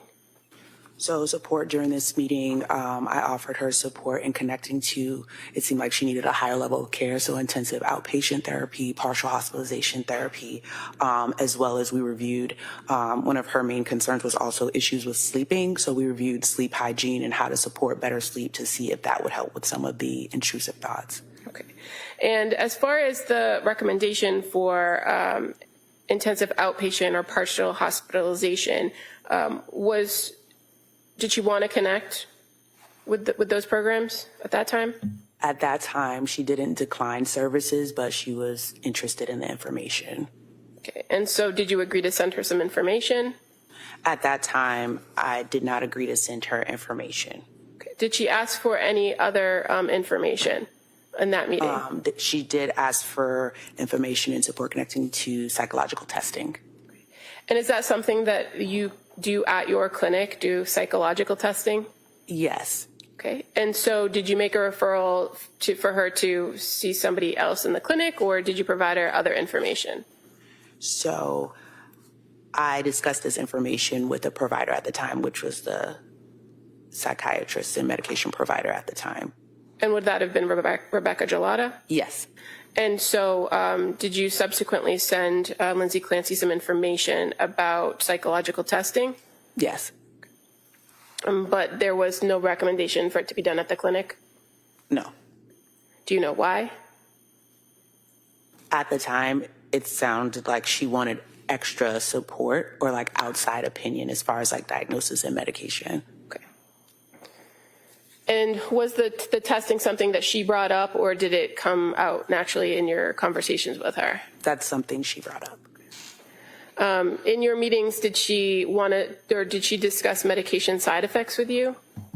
Yes. Okay. And what were your observations of her demeanor during this visit on the 5th? On the 5th, one second.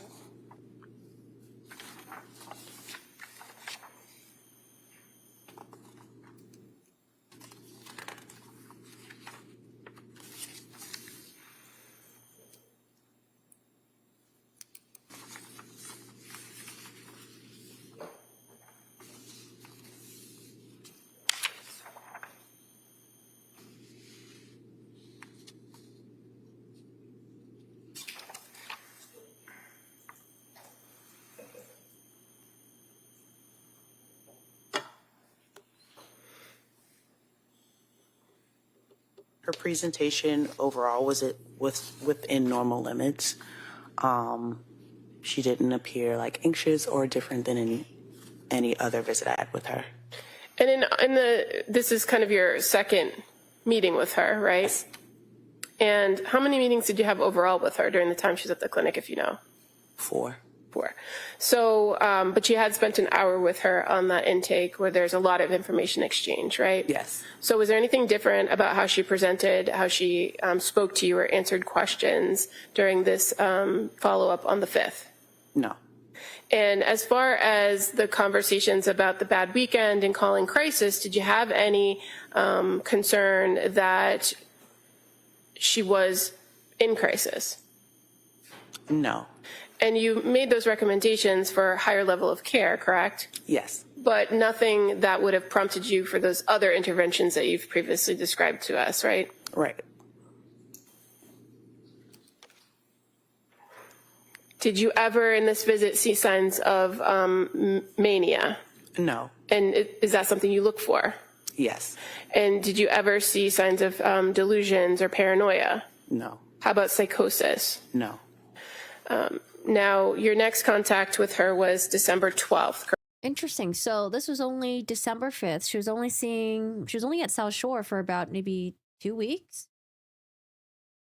So Lindsay asked for more information about psychological testing, but she didn't want to get it done at the clinic because she seemed to have wanted outside support and opinion from others.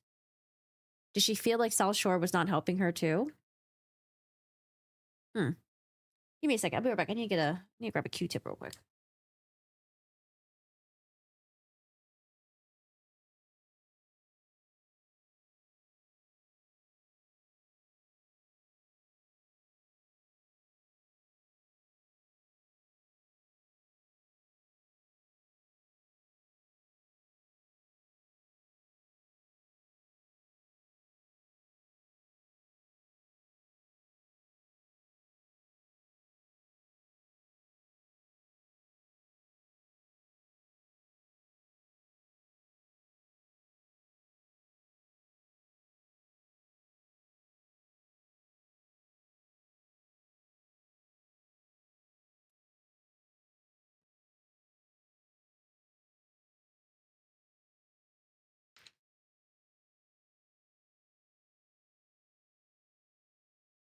Correct? Yes.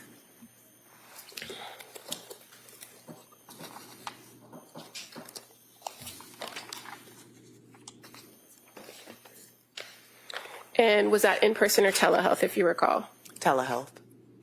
And on the 12th, did you have further conversation with her about your previous recommendations about partial hospitalization programs? May I review?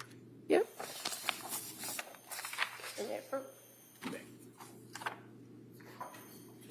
Thank you.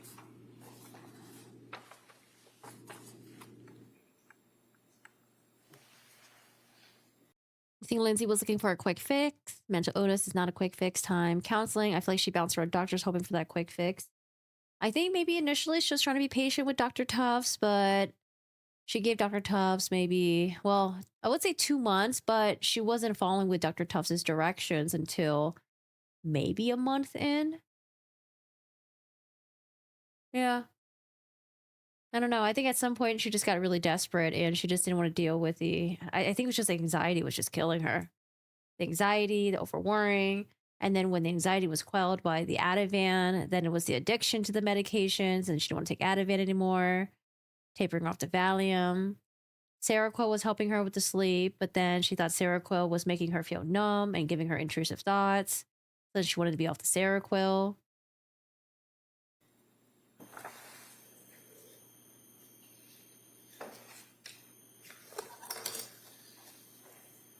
Yes, we did have further conversation about recommendations. Okay. And did she indicate to you that she would be starting a program soon? Yes, she indicated that she would be starting a partial hospitalization program in Norwell on December 20th, 2022. Did she provide you any details about that program? Do you know? No, just that she would be starting a program in Norwell. Had you referred her to any programs in Norwell? No. And in this meeting with her, did you continue to talk about her need for higher level of care? Yes. And did you make recommendations on a different program? Let me just look.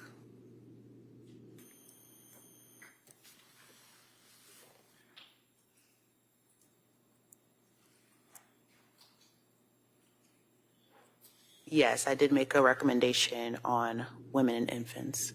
And why did you recommend women and infants, or why were you recommending this higher level of care? I was recommending this higher level of care because of continued passive suicidal ideation, even with crisis intervention, as well as women and infants was more so for postpartum women, and the infant would be able to come to the program with her.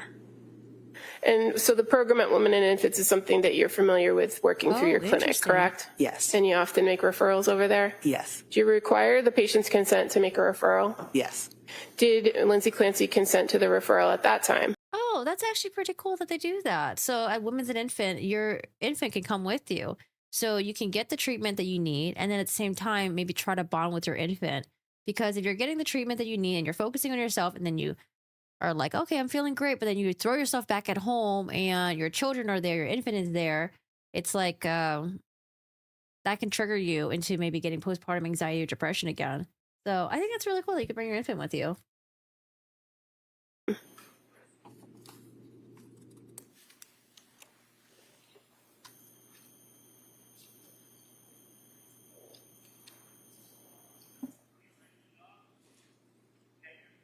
Yes. And so did you work to make that referral after that visit? Yes. Now, you mentioned that she had continued passive suicidal ideation. In this meeting that you had with her, did you assess that? Her suicidal ideation? In this visit particularly, did she have passive suicidal ideation? Well, do you ask if they still have that? Yes. Or if they currently have thoughts of suicide? Yes. And in this instance, did she have thoughts of suicide or wanting to die? Just reviewing. Hold on.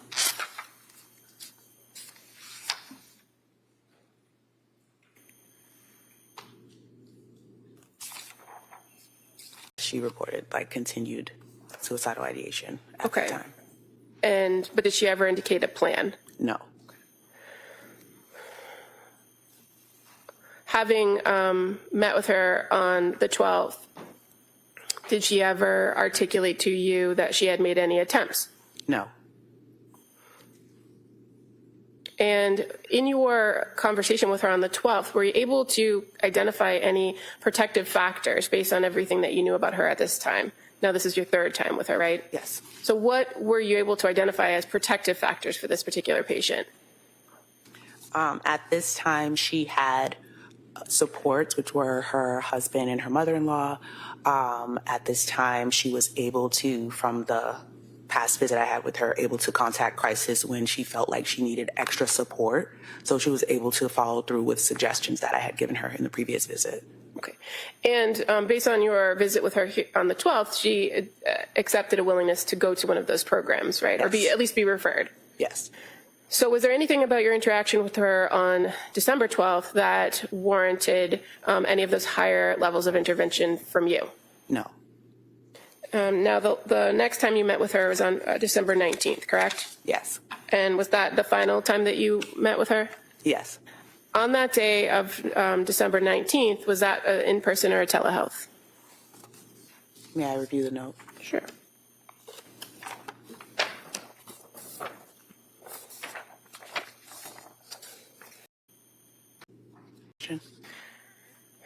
That was the question. Okay. Thank you. So on this particular visit on the December 19th, did she report any further issues or anything that had happened between the 12th and the 19th that were of concern? So she was continuing to have low mood and numbness. She did not have any SI and had no need for crisis intervention over that weekend. Okay. And did she indicate to you that she had been doing things at home to try to help with her mood? Yes. And what was she doing? Let's see. She was spending time with family and her children and exercising.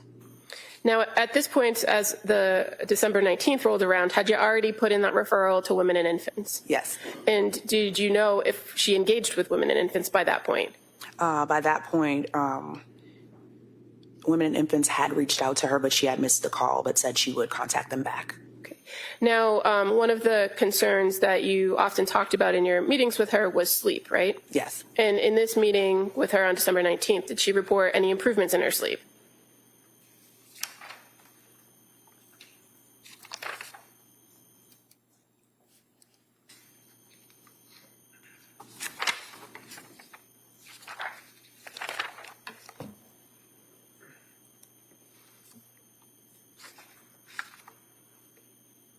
No. Well, if I direct your attention to page 13 at the top of the page where it says risk assessment, there's a category for neurovegetative disturbances. Do you see that? Yes. Can you show me what you mean by page 13? Oh. What does it say 13? I'm looking at prior ones. I don't know, those don't have page numbers, but the one I gave her has 13. It's December 19th. That's Okay. the last page of her notes. It's this one here, then, right? Yeah? Okay. There Okay. should be 3 pages. I got one. What did you note under neurovegetative disturbances? I reported that sleep has improved. And that would be information that's reported to you, correct? Yes. You can't make observations of whether somebody's sleep has improved, can you? No. Okay.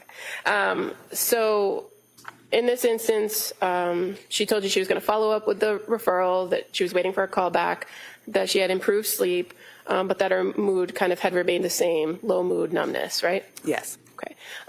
Anything about your interaction with her that day that was different from the prior interactions?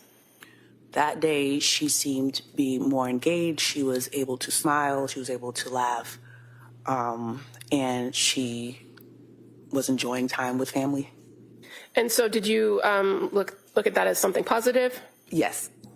Was there anything about your interaction with her on this day, on December 19th, that made you think that you needed to invoke a higher level of care? No.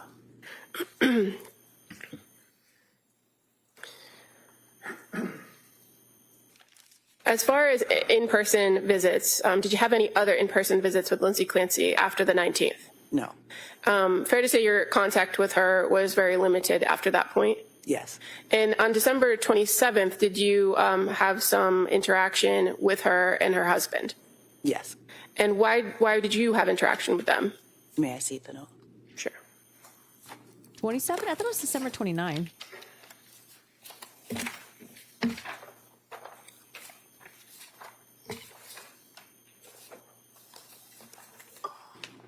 Was it on the 29th?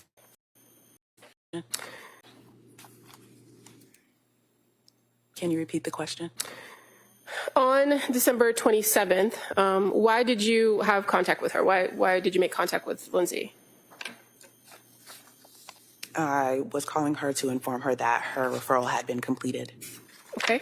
And so you had a call with her at 10:23, 10:17, going back 9:44. Do you see that in the records that you have, the 4 notes that you have in front of you? They kind of go in reverse order. Yes.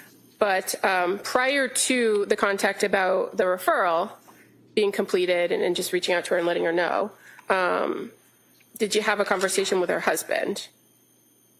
Yes. And was that at Lindsay's request? Did she give consent for that? She did give consent for that. Okay. And fair to say he was reporting concerns of prescriptions, right? Yes. And that's not your area in the clinic, is it? No. So did you refer him to the prescriber? At this time, yes, I redirected him to speak to the prescriber. Okay. And again, in each and every encounter that you've had, did you further recommend that she engage with a higher level of care, either a partial hospitalization program or an outpatient program? Yes. Now, at any point that you were interacting with her between December 2nd and the last contact with December 27th, albeit limited. Did you ever have any concerns about her physical well-being? No. Did you ever have any concerns about the physical well-being of others in her presence? No. Did you ever see or observe any signs of mania, delusion, or paranoia? No. Any signs of psychosis observed by you? No. Did you ever have any difficulty understanding what she was saying or notice any differences in her speech patterns? No. Did you ever have any concerns that she wasn't accurately reporting things to you? No.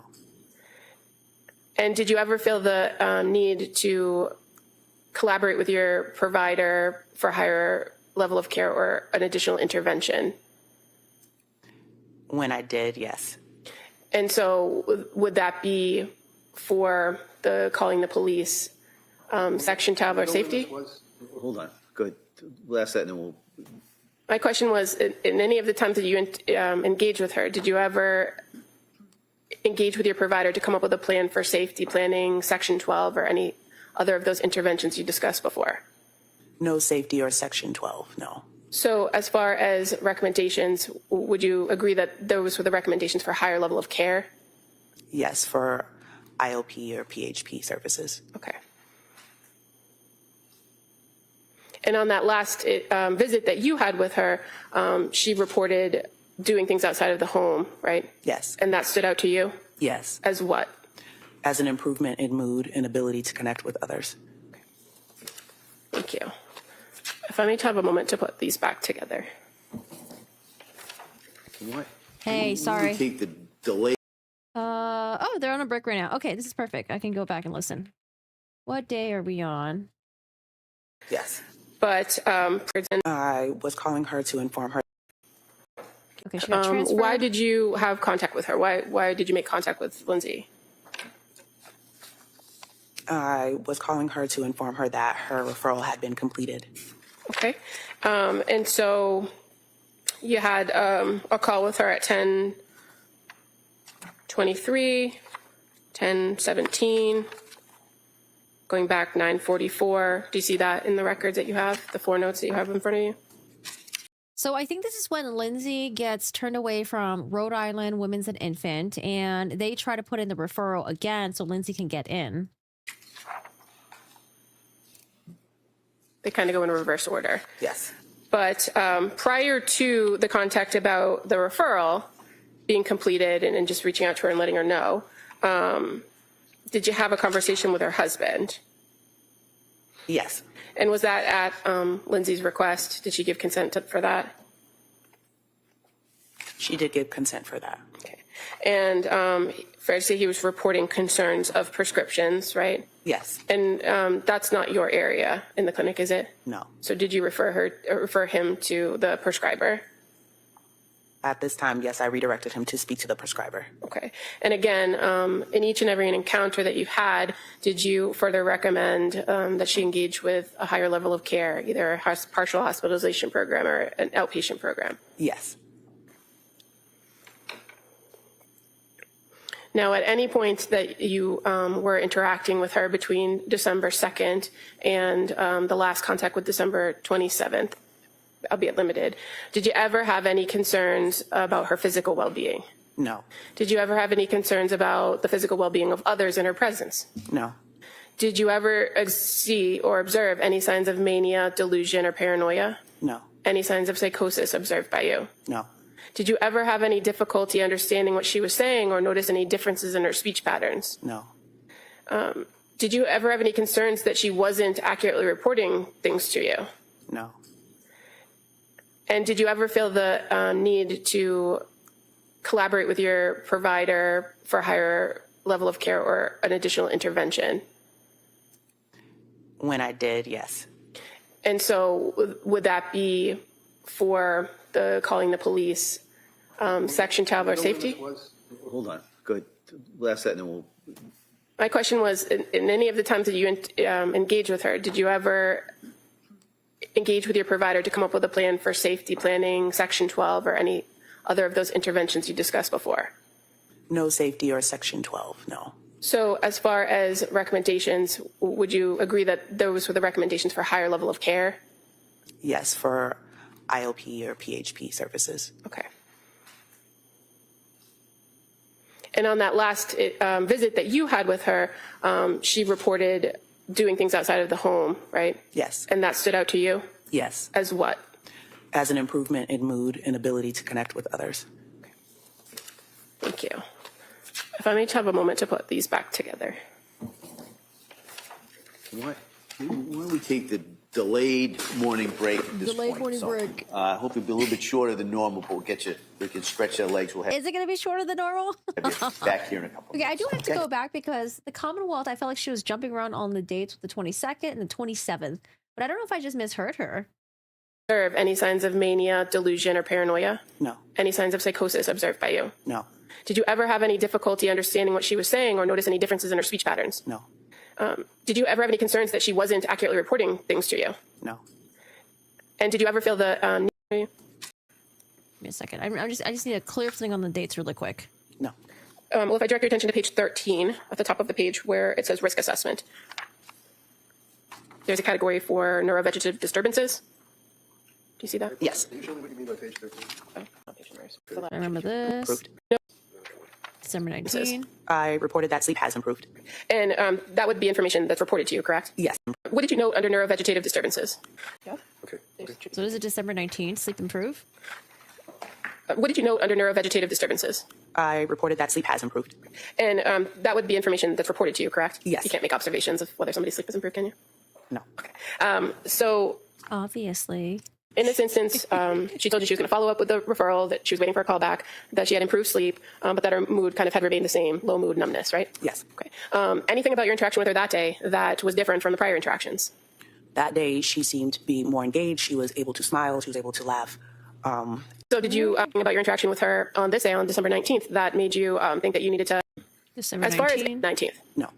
Fair to say your contact with her was very limited after that point? Yes. And on December 27th, did you have some interaction with her and her husband? Yes. And why did you have interaction with them? May I see the note? Sure.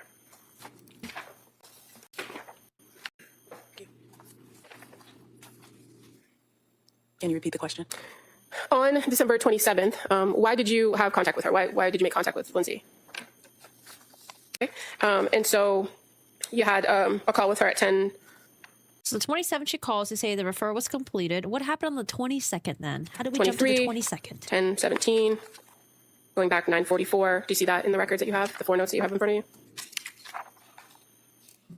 They kind of go in reverse order. Yes. But prior to the contact about the referral being completed and just reaching out to her and letting her know, did you have a conversation with her husband? Yes. And was that at Lindsay's request? Did she give consent for that? And did you have a being completed and just reaching out to her and letting her know? Did you have a conversation with her request prescriptions, right? Yes. And that's not your area in the clinic, is it? No. So did you refer him to the prescriber? At this time, yes, I redirected him to speak to the prescriber. Okay. And again, in each and every encounter that you had, did you further recommend that she engage with a higher level of care, either a partial hospitalization program or an outpatient program? Yes. Now, at any point that you were interacting with her between December 2nd and the last contact with December 27th, albeit limited. Yeah, why did she say December 22nd? Maybe she meant 19? I'm so confused. I think she messed up somewhere. Jory, I don't get how someone is suicidal but has no plans, is not committed. They're all sticking to the same story. Healthcare needs to change. They should be approved for intake. My guess is there's probably a limited amount of space, and they probably only prioritize people that are in serious crisis. So when Lindsay describes her, thoughts of not wanting to be alive anymore, but she doesn't have to plan. She doesn't have the intent to actually enact it. But these are intrusive thoughts that does appear in her mind. And sometimes intrusive thoughts might not align with what you are willing to do, right? So we have intrusive thoughts. So I think in this scenario, I think the reason why everyone was like, okay, well, we're going to try to give you all the help, the support you need. But the reason why that she was not being approved for intake was because she didn't have the plans to do it. She had the family support, her husband, her mother-in-law. She lived in a stable house, and she was willing to get help when needed. She was willing to call crisis if things were really bad. So, I mean, I think there's just like a priority list, unfortunately, and probably just a limited amount of space. You heard December 2nd to December 22nd. Oh, okay. Because that makes more sense. Thank you, Miranda. I'm over here going crazy. Okay, December 2nd is when she first saw Lindsay. Got it. I kept hearing December 22nd. That makes sense, though. Thank you. Okay. And then they go on break. And they're still on break right now. Okay, they're still on break right now. All right, but we're starting to put all the timeline together. Hopefully someone will put the timeline together on Reddit. I feel like sometimes there's that one person that'd be like, "Hey guys, I took the time to put a timeline together. Here it is." And I'm like, "Oh, thank you." Because it's a lot of work to do that. I thought about doing it, but I think I'm just taking notes and I'm trying to absorb as much as I can in this trial that I didn't have time to also create a timeline spreadsheet on the side. But I don't know, maybe I could just like toss this in, have the AI do it. Then I also have to double check it. We need a proper timeline. All right, so good morning. Hello, guys. For those of you guys who are joining us, we are. I don't know who's gonna be the next witness. I'm thinking that maybe the sergeant who testified earlier, maybe he was supposed to testify a few days before, or maybe like a week or so before, but maybe there's some sort of scheduling issue. So when he's testifying now, in between the nurse practitioner and the therapist, it seems out of order. So it might be a scheduling thing. But with that testimony, we heard about how he was the one that was outside of Lindsay's room. A psychiatrist gets in hired by the expert, hired by the defense. And the accusation is that Lindsay came up with the story about hearing voices when she talked to the psychiatrist. And maybe the defense told the psychiatrist to tell Lindsay to say this. I also do wonder, though, if maybe the psychiatrist, what if they were asking leading questions, right? And not because they're trying to, do it at the behest of the defense attorney, but wondering if, he was like, "Oh, did you hear any voices? Like, what happened? Like, why would you want to kill your kids?" And maybe Lindsay was just like, "Oh, yeah, yeah, that's what happened." I don't know. Or maybe he asked open-ended questions.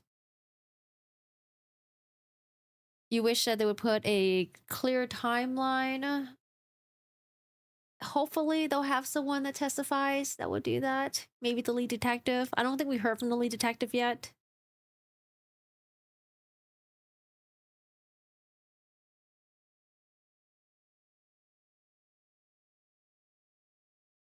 So I guess it'll be cross-examination afterwards. All right, so after we heard from the sergeant, then we got to hear from Letitia Dukes. Oh, hopefully Reddington doesn't butcher her name too much.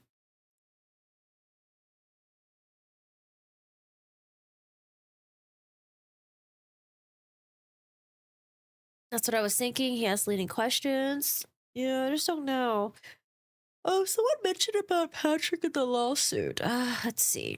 Vegan says, "I think Patrick fabricated Lindsay's threats to help his civil lawsuit." I don't want to go down that path of thinking that, but something that did pop up in my mind, that I thought it was kind of interesting, and we'll see. So initially in the complaint in the civil lawsuit, the hearing voices was not mentioned, or I think it was the rest of harming the children was not mentioned in the complaint. And then so the people that were being sued were like, "Hey, like it was never mentioned that Lindsay was going to harm her children." And so they amended the complaint and they start putting in, "Upon information and belief, Lindsay told Patrick that she was, thinking of harming the children." And so I was like, "Huh, that's interesting. Why was it not mentioned in the original complaint?" And then what I'm looking for now is, well, is there going to be any corroborating witnesses that are going to testify and say, "Hey, I went through my notes, I went through my records, and it says here that Lindsay had thoughts of harming her children." We haven't seen that with any of the witnesses yet. I don't know. I try to give Patrick as much grace as I can because I think at the end of the day, he's still a victim in all this. He lost his 3 children. I haven't seen anything crazy with this trial that points at Patrick being involved. So I'm trying to give Patrick, the benefit of the doubt. But there are some things that pop up. And I'm just like, "Oh, that's interesting." But before I jump on the gun and just go straight to, "Oh, something devious is happening here," I try to think of maybe there's a reason why. Um, Maybe there's an explanation to certain things. I found one on Reddit, posting on Discord. I have one timeline on Reddit, but they were basing it off of the lawsuit. Is that the one? Did Patrick testify to the harm to the children? I think he did. Let me look. Patrick. Let me see.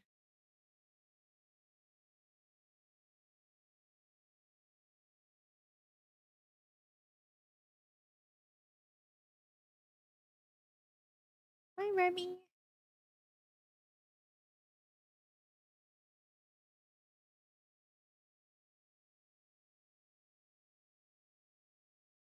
Let's scroll through his testimony. All right, when is the one Patrick?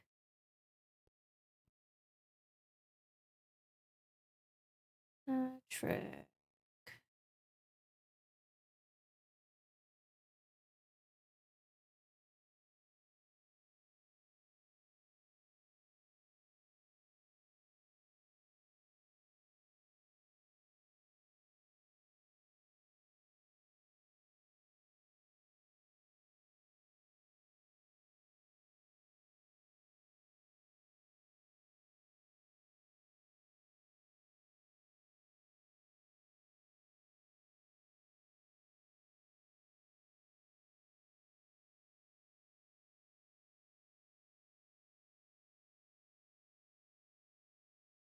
Yeah, so I have December. December was bad because Lindsay said that she started the Seroquel. Asked her if she had plans to unalive. Lindsay said no, no method.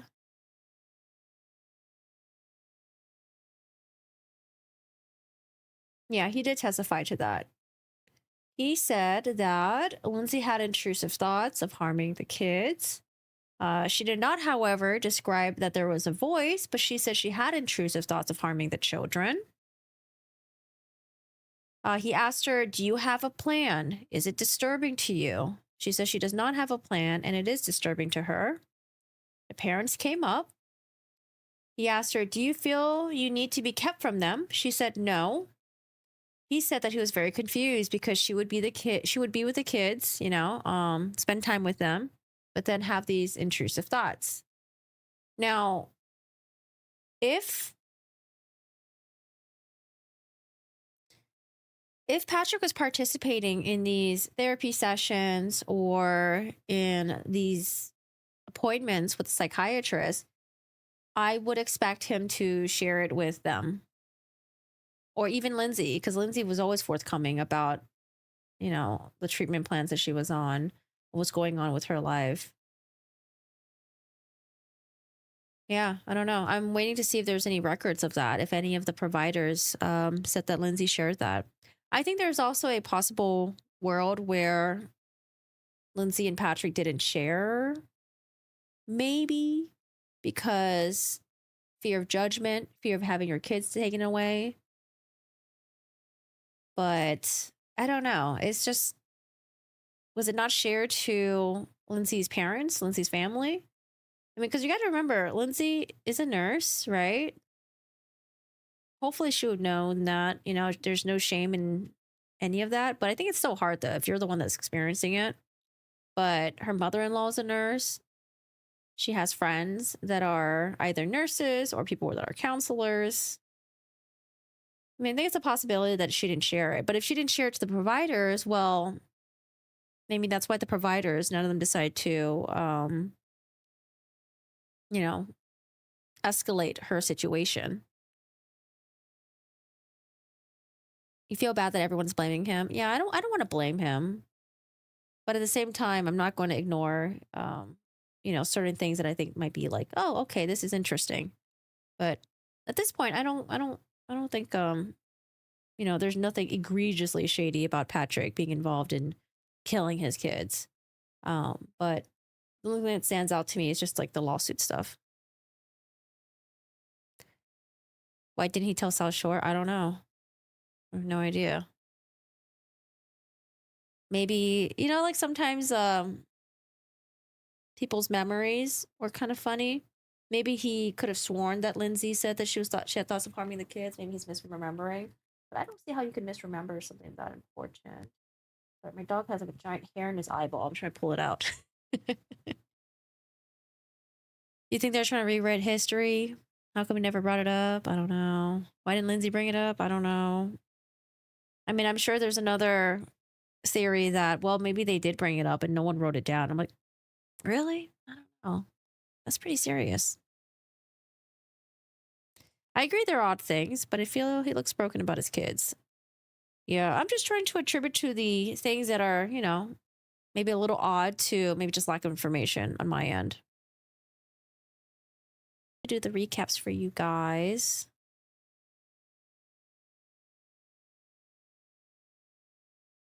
Dun, dun, dun, dun, dun, dun, dun, dun. Care Bear, I'm a former nurse. We're notorious for thinking we can push through it. You can also get your license restricted for mental illness. I wonder how forgiving they are for that. Like, how bad does a mental illness has to be? I wonder if the mother-in-law will testify. I heard a report that she hasn't forgiven Lindsay, like, oh, like Pat.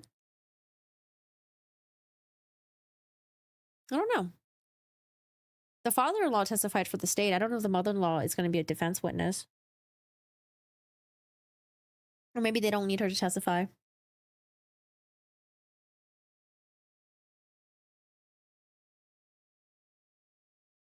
I know. My friend asked me about that. Quillipe? I saw a few clips on TikTok really grabbing onto Patrick sending an email on his computer or something at a specific time when he said it was at CVS. That made me want to listen to the whole case. My friend asked me about that. My friend is a very smart, intellectual individual, and she was asking me about the TikTok stuff, and I was like, oh man, it's in your algorithm too, huh? I don't know. Nowadays, we can send emails from a phone number or from our phone, right? You can travel with your laptop. You can travel with your iPad. I don't know the specific details, but she did ask me about that.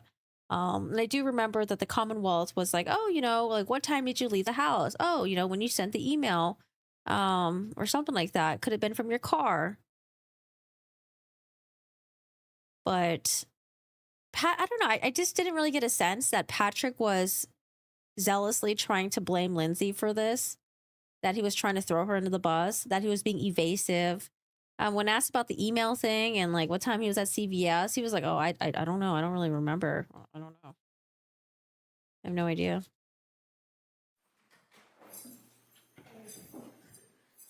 Like Lindsay has the ability to manipulate her behavior on others to appear not as severe as she was. Bipolar would explain so much. So sad they didn't accept that diagnosis. They tried exploring diagnosis. Oh, you mean like Lindsay and Patrick? They tried exploring Dr. or Gelada. Ooh, what? Did you just close the door on yourself? I don't know. What do you want me to do? Gelada tried to explore the bipolar diagnosis, but it's a process, you know. You got to observe them more. You got to get more feedback on the medication, the treatment, what's working, what's not working. Oh, hey! What's up, Cookler? How are you doing today? Hello! What's going on? How's it going?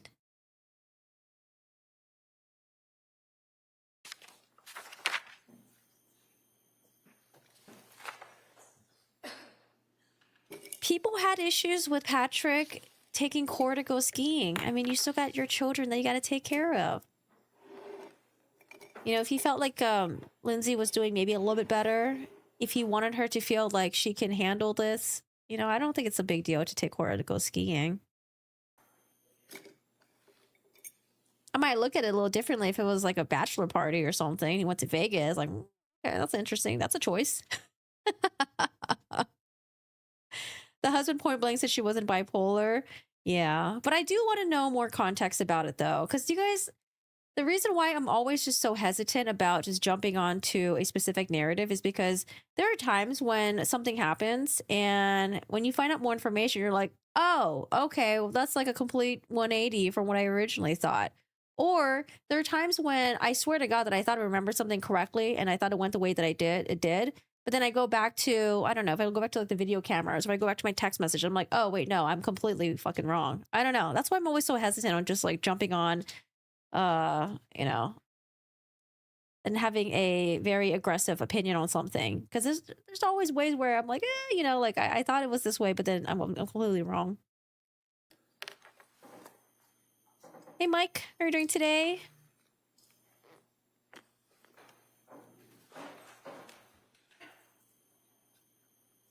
I don't know. Maybe I'll have my friend give me the deep dive on all the TikTok stuff. She was just, oh, she told me that it was on Instagram, and I was like, well, it's short form format. You know, if you're uploading on TikTok, you might as well upload on Instagram.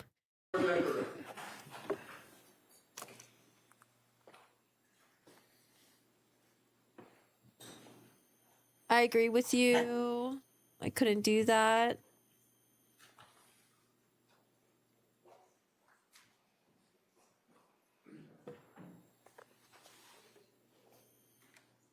I don't know if you guys are behind in the chat, maybe? One in chat if you can hear me. Press one in chat if you can hear me. Now in session, please be seated. I'm looking at my For the record, we return audio. back to the trial of Commonwealth versus It says that you guys can hear me. You don't have TikTok?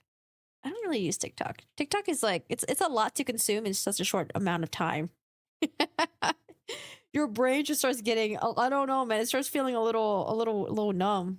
Lindsay Clancy. All parties are present. But there are some good content on there, though. There's some very juicy ones. The ones that I like to watch are the ones where there's like TikTok drama, but then you have a YouTuber that recaps all of it for you, and you're just like, oh, thank God. That's how I catch it with TikTok. Including the defendant and including the 18 jurors. All right, counsel? Thank you, Your Honor. Morning. Good morning. You had to open the live again? Oh, no. But I had to restart the stream. I was like, I thought you guys were fucking with me. I was like, why are you guys saying that I'm muted? And then Rain was getting in on it. I was like, are they messing with me? So, Is Rain coordinating this behind the scenes? Did she DM you guys? can you tell me, is it 4 times that you yourself actually met with Lindsay or more? Can you repeat that? I'm sorry. Was it 4 times that you actually met with Lindsay or more? And that would include telehealth. 4. Oh, telehealth. Not the telemetry, not the telemed. He's trying. Okay. All right. Where are me in my notes? Where are we in my notes? We are here. Okay. Cross-examination.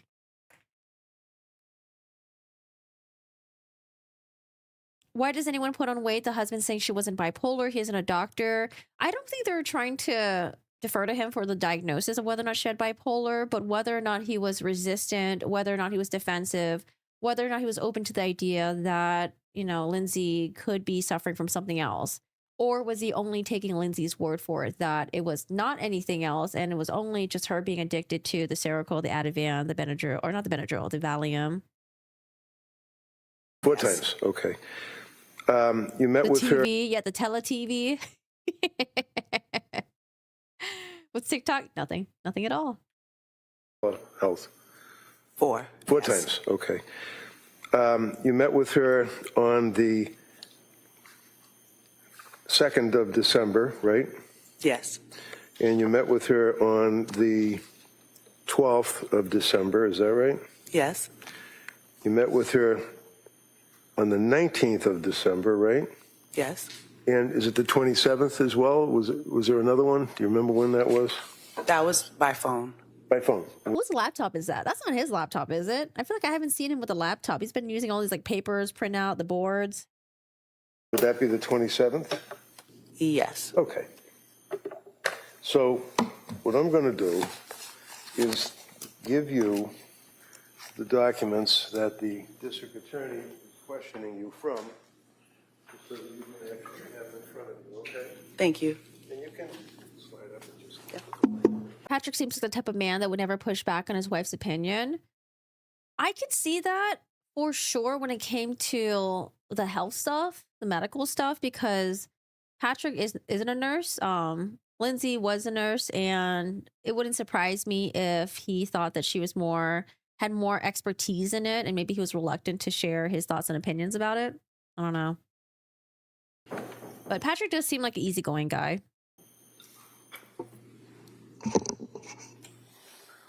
And if I get confused or something, just let me know that you're on a different page than me. Couple of background questions. When you met with Lindsay, for example, on the 2nd of December, you were at least able to look at the records of Nurse Paul as well as Nurse Gelada, right? No. Oh.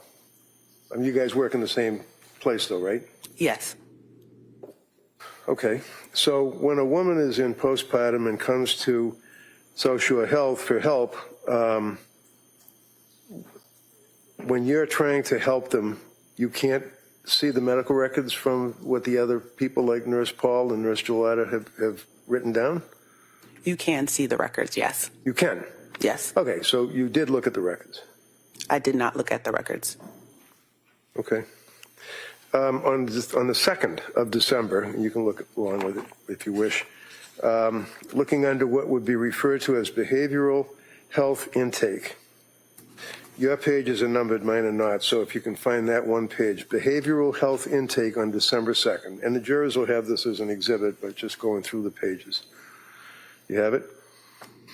1 second.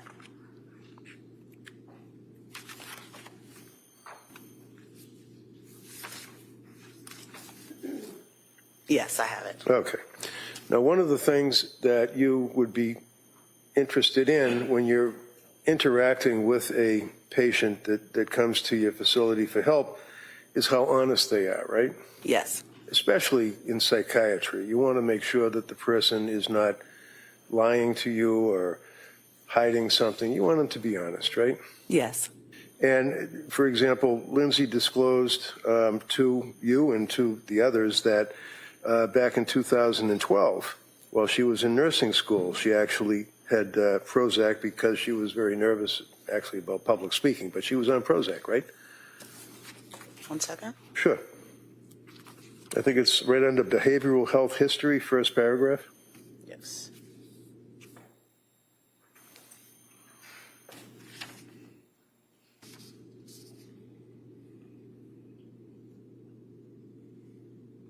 Yes. Okay. And she also told you that she had been prescribed Ativan, for example, by a psychiatrist, Jennifer Tufts, right? Just reviewing. Second paragraph.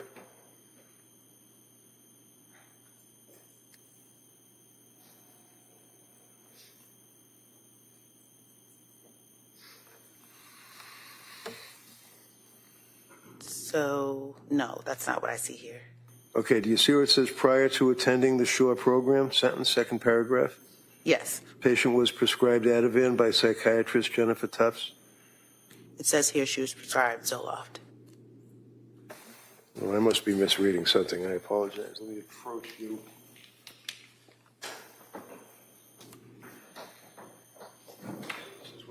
This is what I have here. History and current functioning, right? History and current, okay. And then behavioral health history, paragraph 1, right? References to Prozac, right? Yes. Okay. But it doesn't say. You Second said Dr. Tufts? No, I was saying the second paragraph, prior to attending SHORE program, she disclosed to you that she was prescribed Ativan, right? So which one are you on? Second paragraph, right here. Okay. Yeah. Prior to attending SHORE program, patient was prescribed Ativan, right? Yes. Okay, and that was by Dr. Tufts, right? Yes. So she told you that she was prescribed benzodiazepine by her treating psychiatrist, and further on into your interaction with her, she told you that she was very concerned about taking medication, right? Yes. And she was really concerned about becoming addicted to medication, such as a benzo, like Ativan, right? She was concerned about becoming addicted to medication, yes. All right, in the very last paragraph, it says, when no longer taking Ativan. You see that one? Yes. Okay, she then explained that, she had issues with the sleep, and she started having heart palpitations, and she went to the ER for anxiety. Is that right? Correct. And at that time, she told you that she felt that she had an addiction to Ativan. That's why she couldn't sleep, right? Yes. And she was stressing about that, was really concerned about that, right? Yes. She then said that she had weight loss, right? Yes. No appetite, right? Correct. Panic attacks, right? Right. Couldn't sleep, right? Yes. Next page, December 2nd, office visit, same visit. First paragraph, she was prescribed Remeron and Seroquel in the past 4 days, right? I'm sorry, this is a different date on this one. What date do you have? Okay. So the next page. Mine, it goes to 12/5. Okay, all right, let's look at this one then. Would you agree that this is a record from South Shore Health? It talks about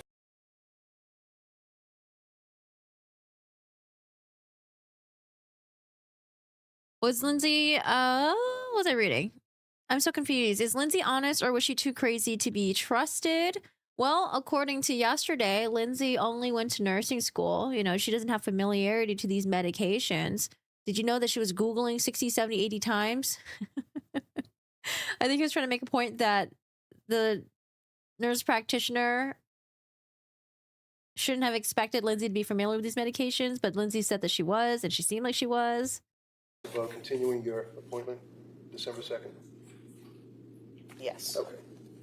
If you can find I think that. they were just out of order. Okay. Okay. That's fine. That's no problem. That's not your fault. So are you with me on that she was prescribed Remeron and Seroquel? Yes. Okay. And that was within the last 4 days. Is that right? Yes. So when you saw her on December 2nd, after telling you about the Ativan and telling you about her weight loss and her anxiety and everything else, she told you that she had been prescribed Remeron and Seroquel. And I understand you don't do the drugs, so you don't really have. No, I don't do medication. Very difficult to get the brand names and the other names, but we have a chat for that. So she started Remeron and Seroquel, and then she told you that since starting the medication, she's had thoughts that she no longer wants to be here, meaning, I guess, what, on the earth? No longer Wanting wanting to kill to herself? be here could mean anything. But in that instance, when assessing for suicidal ideation, no longer want to be here qualifies as passive suicidal ideation. Okay. And then she indicates further that this week, that she was seeing you, feels like she's going to die. That's what the DA read to you, right? Yes. But then it goes on and says, but she doesn't care if she dies, basically. She feels like she's going to die, but she doesn't care. She said that, right? Yes. She then talked about how the Remeron and Seroquel were not helping her sleep. Yesterday she took Ativan, she told you, right? Yes. Due to intrusive SI, suicidal ideation thoughts, right? Yes. Did she indicate what the intrusive suicidal ideation thoughts were yesterday, which would be December 1st? Did she tell you what that meant? Did you ask her what she meant by that? I did ask her what she meant, and that would mean that she had the thoughts that she told me about no longer wanting to be here. Okay.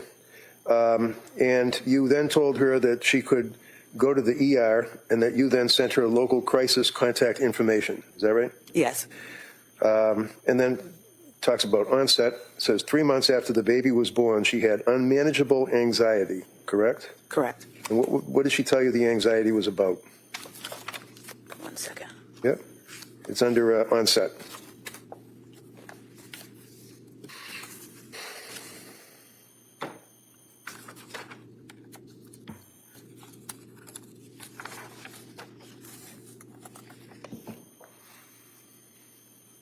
And what was the question?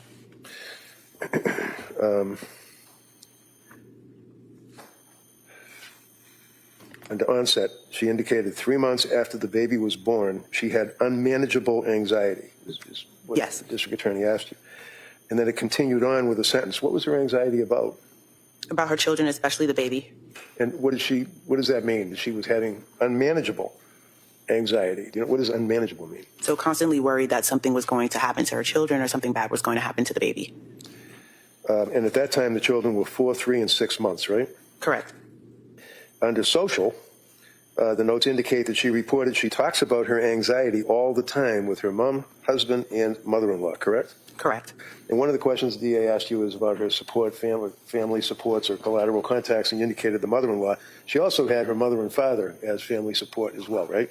Correct. And you knew that her mother and father had actually lived in Connecticut, but moved up or came up and stayed with her for at least a week, if not longer, during December, right? If you know. And I know it's difficult if it's not in the notes for you to remember. I'm just asking, do you remember at all that she said that her mother and father came up and stayed with her to help out? I don't remember that. Okay. She further went on and said that she's uninterested in other topics from friends. What did that mean? She just didn't want to talk to her friends about anything? She just had a lack of interest in conversation with friends. And that would be her social circle. She just didn't care, right? Right. She said that she felt numb, right? Yes. She had a lack of attention, right? Right. Confusion, right? Right. Under mood, it says, well, of course, you have disturbed sleep. She's only sleeping 2 to 4 hours a night is what she told you, right? Correct. And then it says supports. Mother and father have been staying with her for the past week. Does that refresh your memory that you did get that info, that they were staying with her for the past week? Yes. That's fine. I just saw that too, so no Yes. problem. You took her history, that she was a nurse, that she had been on leave, and she told you that she lost 10 pounds in the past month, right? Correct. Now, can you flip to the next page and make sure we're both on the same page? On the substance use assessment, do you have that? 1 second. Yep.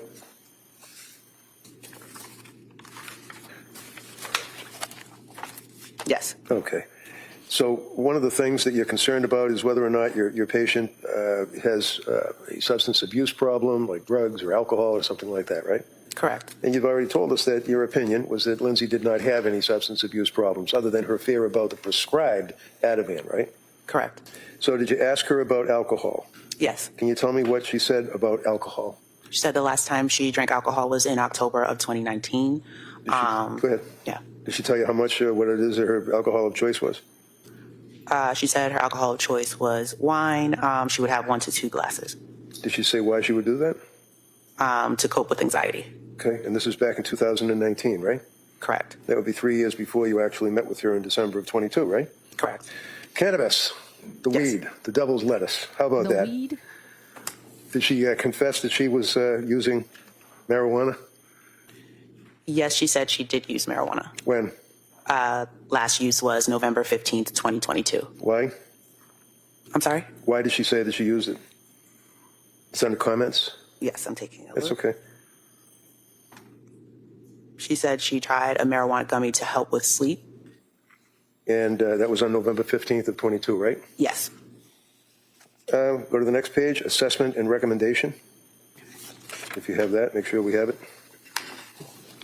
Let's see.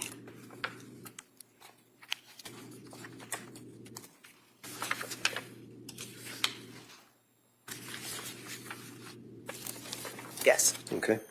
And I think the district attorney had asked you about the mental status exam facial expression, and you indicated that her facial expression showed anxiety, right? Correct. Fear, right? Yes. Do you know what the fear was? Just going back to that part of the Sure, assessment. yep. It's under facial expression.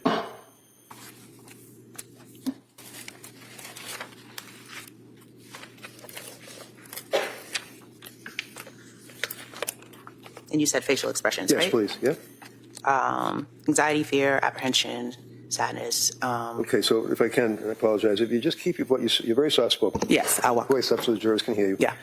Thank you. And you said that her facial expression exported to you anxiety, right? Correct. Fear of something, right? Yes. Apprehension, right? Yes. Sadness, Yes. depression. Yes. And she expressed that she was having anxiety and numbness, right? Yes. And she was crying when she was telling you this, right? Yes. And again, indicated that her thoughts were worried about her baby, the new baby she had, the infant, as well as if she's being addicted to Ativan, is what she told you, right? Yes. And again, thoughts of wanting to die, but there was no plan. Correct. Next page, risk assessment. There's a whole lot of stuff on it, these pages. I'm just trying to cut to the chase here. So you see where it says risk assessment? I am trying to find Okay. it. 1 second. Yep.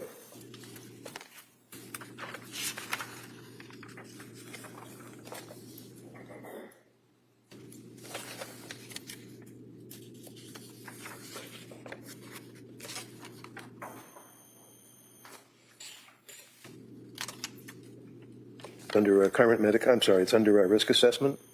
I'm taking a look. Okay. I see protective factors, but I don't see risk assessment. Okay, let me ask you, under risk assessment on December 2nd, when you asked her about that, at that point that she, just so you can see here, she again admitted to suicidal ideation, right? Yes. It was passive. Yes. It says plan to go to ER if she feels unsafe or has a plan, right? Yes. And then farther down, you have current medications, and she was on quetiapine or Seroquel, right? Yes.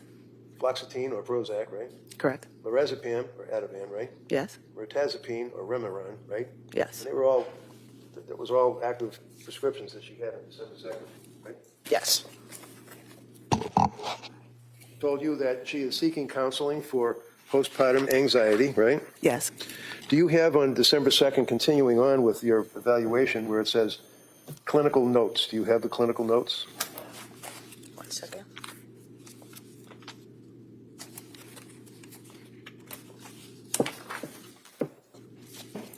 What I could do is read what I have rather than stand next to you. And if you trust me that I'm not misrepresenting it, I mean, I'm just reading off of this to make it quicker for you if Okay. it refreshes your memory. If it doesn't, I can walk up and show it to you, okay? Okay.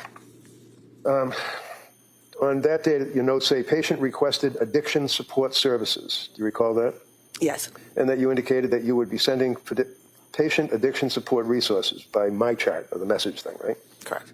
You then indicate that based on history reported, patient meets the criteria for postpartum anxiety, right? Yes. That she would benefit from OP therapy. What does that mean? Yes, from outpatient therapy services. PHP, Yes, partial hospitalization program, IOP, intensive outpatient program. and that you then helped her out by bridging the therapy services, right? Yes. You then noted again postpartum anxiety on December 2nd, according to your notes, right? Yes. Okay. Now, did you know that she had been seeking and receiving therapy? I don't know if that's therapy or counseling or that type of thing. Like there's a woman that works in your business that provides therapy, right? Yeah, so that person would be me. So did she come to see you for therapy? Yes. How many times? 4. So is it fair to say that she was more than willing to accept help from somebody like you? Yes. She didn't appear to be avoiding any therapy when No. recommended, right? If you could, Ms. Dukes, please look at, I think it was December 12th was the next time perhaps that you saw her, Okay. unless it's there's another intervening period. So there's December 12th, and then there's December 5th. Oh, okay. So if you could pull out December 5th, Yes. and if I can come up and look at it. Yeah. Yep. All right. So on December 5th, again, you were meeting with her for therapeutic intervention, right? Yes. And that on this occasion, she reported she had a difficult weekend, right? Yes. Intrusive thoughts of wanting to die, right? Yes. That she contacted Aspire Crisis Support, right? Yes. She met with an Aspire clinician, right? Yes. And what happened when she met with the Aspire clinician? She met with the clinician virtually and was told that she did not meet the criteria for inpatient treatment due to not having any suicidal ideation plan. So if she said, in addition to the fact that she's been in counseling and therapy and seeing psychiatrists and on medications for the past 3 months or whatever the period ultimately would be, and that she wanted to kill herself, didn't want to be here, couldn't care if she died, they told her because she didn't have a plan that they couldn't help her? Correct. Did they, to your knowledge, make any recommendations? Did they recommended that she attend a day program? Yes. All right.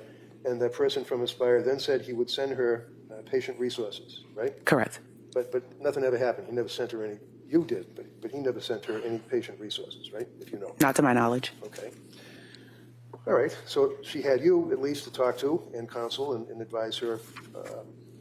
You continued on to make your observations. Fair to say that pretty much things stayed the same as far as her appearance, appearing anxious, appearing sad, unable to relate to people, that type of thing. Correct. Okay.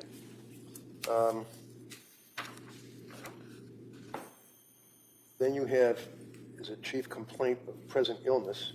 And again, that was, oh, wait a minute. That's not my note. That's not you. Okay. All right, so you can hold on to that. Yep. again. Thank you. Next time you saw her would be December 12th. Is that correct? Correct. All right. Now, on December 12th, that was a teleconference that she had called by an appointment with you? Yes. And at that point, she reported that she had a difficult weekend and was experiencing intrusive thoughts of wanting to. Do you have it in front of you? I don't want to take advantage of it. Hold on 1 second. Yep.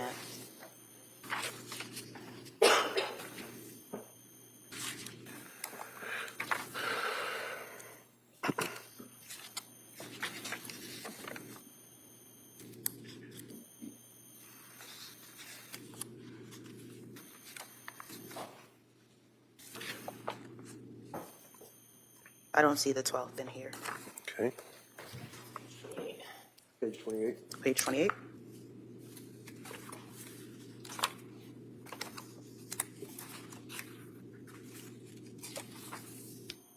And just for the record, I think, Your Honor, that she's looking at the actual exhibit. Am I right?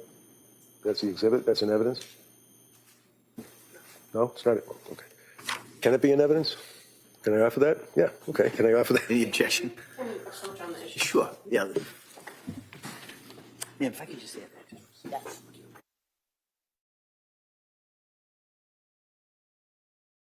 Right. Thoughts so far about this cross-examination? We're kind of just going through the medical records. Anything stand out to you guys?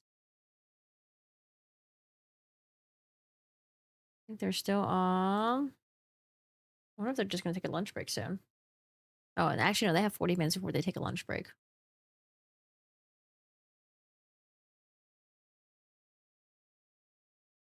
It's very common to see multiple therapists until you find the one that works for you. In 4 months, I've seen 11 therapists until I found the one that I felt comfortable with. Yeah, I could definitely see that.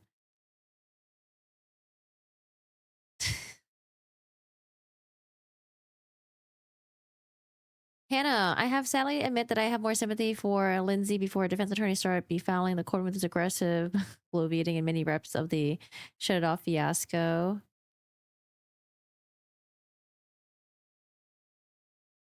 She had a professional holding her hand and doing all this work to get her services. He wants to say she didn't get help. She had many providers you trying to have help. December She's been sick 12th? to a treatment plan. Oh, they're back. Again, I could do what I did before. She probably had it before. Right, yeah. Okay. It references providers' intervention. They need to fix the audio. And that would that be you, provider? Correct. Okay. And you're talking about symptom management, and yet again, she's reporting she had a difficult weekend, experienced intrusive thoughts, wanted to die, didn't have a plan for suicidal plan, but she contacted Crisis over the weekend, and that would be, again, Aspire, apparently, right? Because there were Correct. 2 times she contacted Aspire, not once. Correct. Twice. Both times they told her that there's nothing they could do for her, right? Correct. And she told you that she was going to start a PHP in Norwell on December 20th, right? Correct. But in fact, you were able to, knowing people that you may have and pull strings, you were able to try to get her into the Rhode Island Women and Infants program, right? Correct. Which is a really pretty good program. Correct. And did you know that she did, in fact, go to Women and Infants on December 20th? She didn't go to the Norwell program. She went to Women and Infants program, and that she was there for the day and that they basically turned her away. I did know that she went to the Women and Infants program. I was not sure of the date. Okay. So if I suggest to you it was the same date that she had told you that she was going to go to the program in Norwell on December 20th, and then that you and Nicole Harden Francis reviewed various options, one of which was that, which made sense, to attend the Women and Infants program, IOP or PHP program, right? Correct. And that she, patient, provided you with verbal consent. Correct. To sign whatever had to be signed and get her into that program, right? Correct. So you know that she did on December 20th, after not getting anywhere with Aspire ×2 and after dealing with Gelada for all those times that she dealt with her, the other one, Tufts, you were trying to get her into this program, which would be pretty good for a woman that had postpartum problems, right? Correct. And you made your referral, you opened the door for her, and she got in there to at least be interviewed, right? Correct. And they didn't take her, right? Correct. You know why? I am not aware as to why.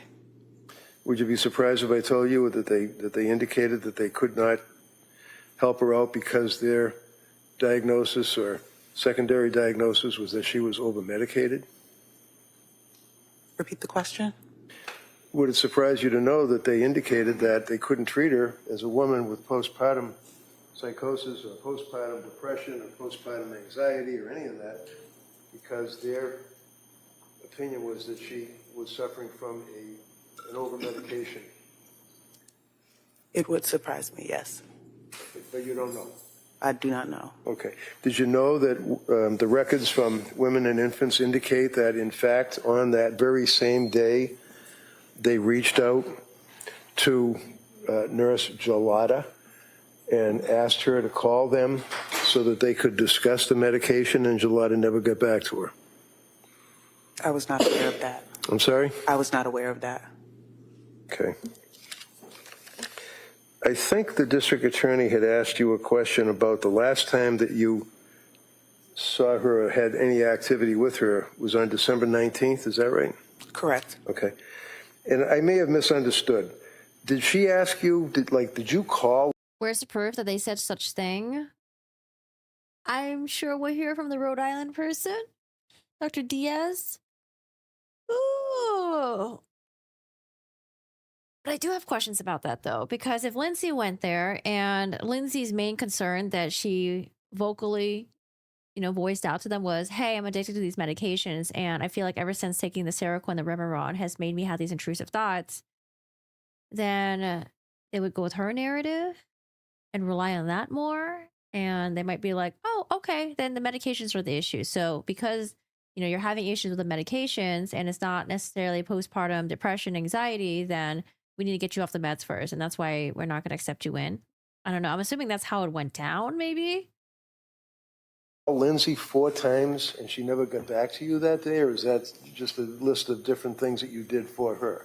That's a list of different things that I did for her that day. Okay, so you were calling other contacts, you were talking to Patrick, you would contact her. I mean, she certainly was not avoiding you. That's Yes, we were in communication. all right. You're familiar with, maybe you are, the what's called the Edinburgh scale? I'm aware of it, yes. And did she have the Edinburgh scale administered to her, to your knowledge? To my knowledge, no. Okay. What is polypharmacy? What does that mean? Polypharmacy? Yeah. You ever heard of that, polypharmacy? I've heard of it, but not sure of the exact okay, that's definition. Okay. Is it something to do with having too much medications thrown at you all at once? If you know. No, I'm not sure. Not sure, okay.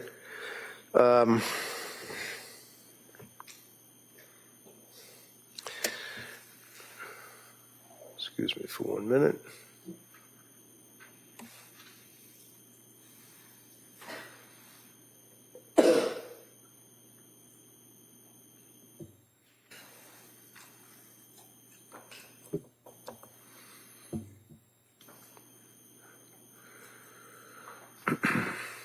Apologize.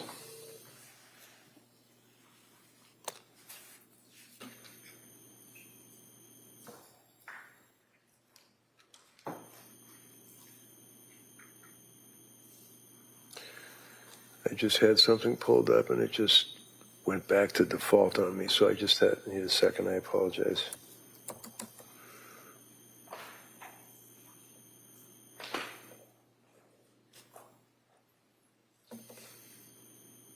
Okay, I got it. That's the worst. I hate And when how that long happens. have you been working in your particular field? I have performance issues. Since 2011. Okay. And you have obviously a very impressive background as far as your educational background and your experience. Do you continue to, with continuing education? Yes. Have you ever been aware, are you aware of the Mass General Hospital Center for Women's Mental Health?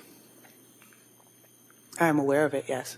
Do they offer seminars and programs as well as research articles? I believe they do. Okay.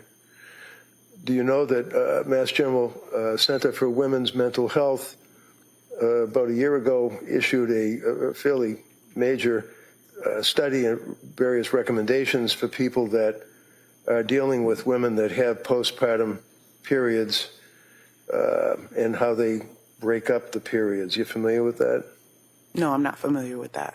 So if I suggest to you that in that particular Mass General Hospital article, it goes on about postpartum period, and do you agree that the postpartum period, 85% of women that are pregnant or after pregnancy experienced some type of mood disturbance. Would you agree with that?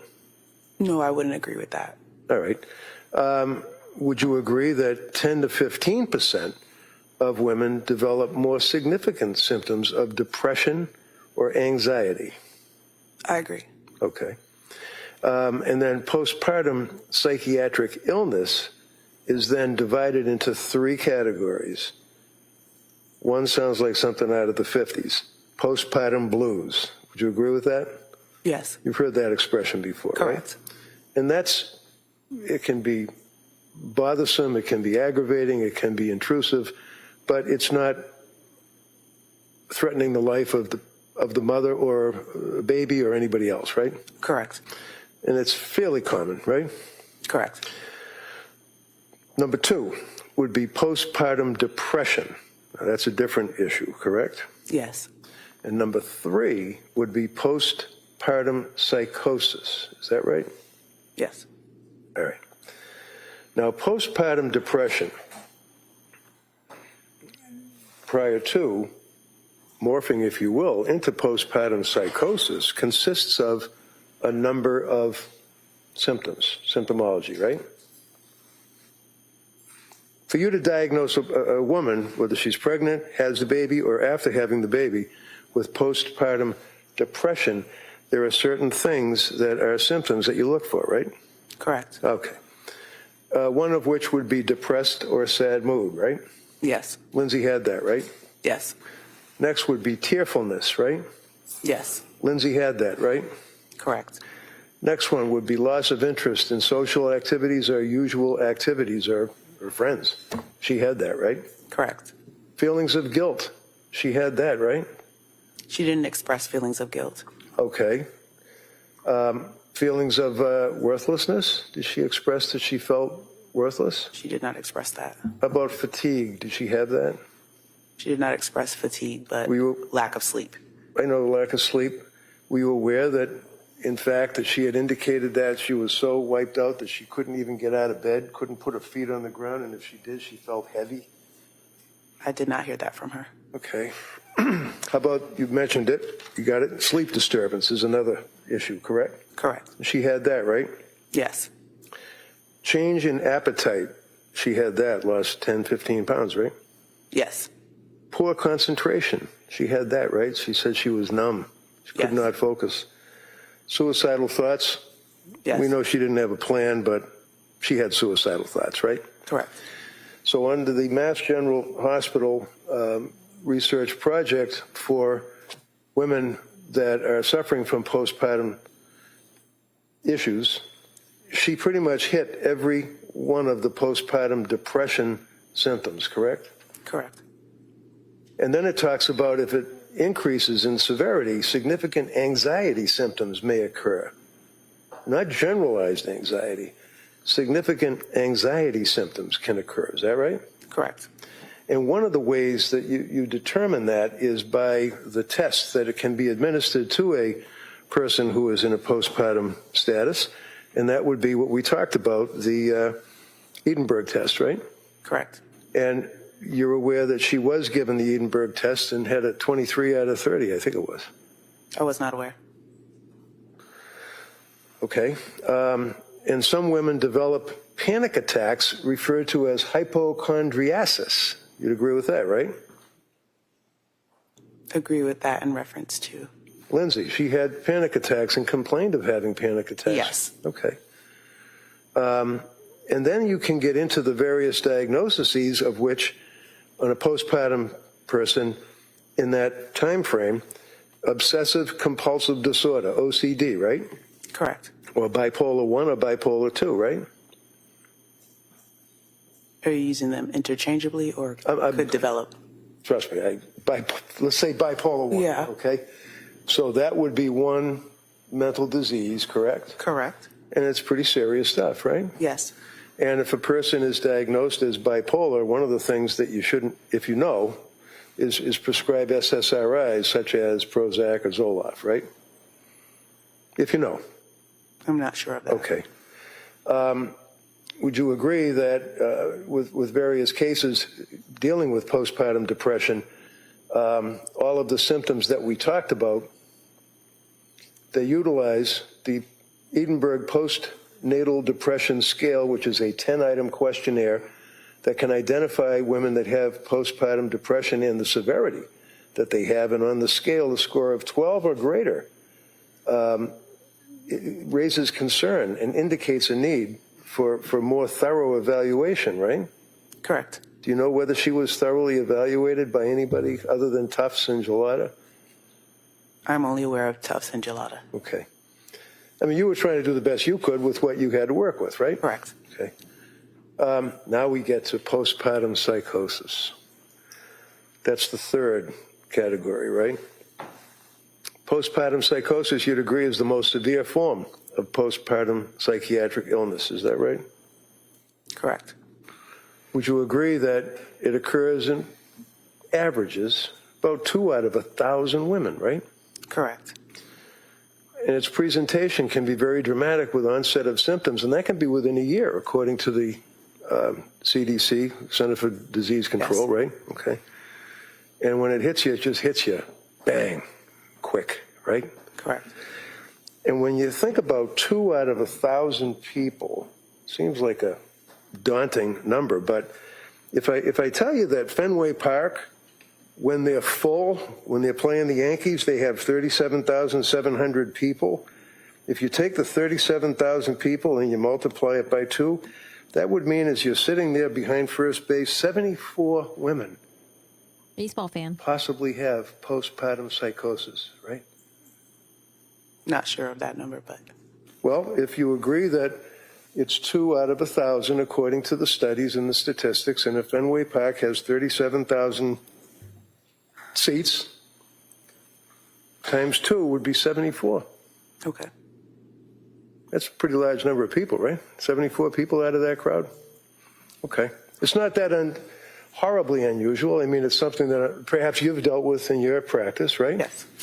And when you're dealing with people with postpartum psychosis, do you agree that generally they present with an episode of bipolar illness? If you know. No. No, they don't, or no, you don't know? No, I don't know. Okay.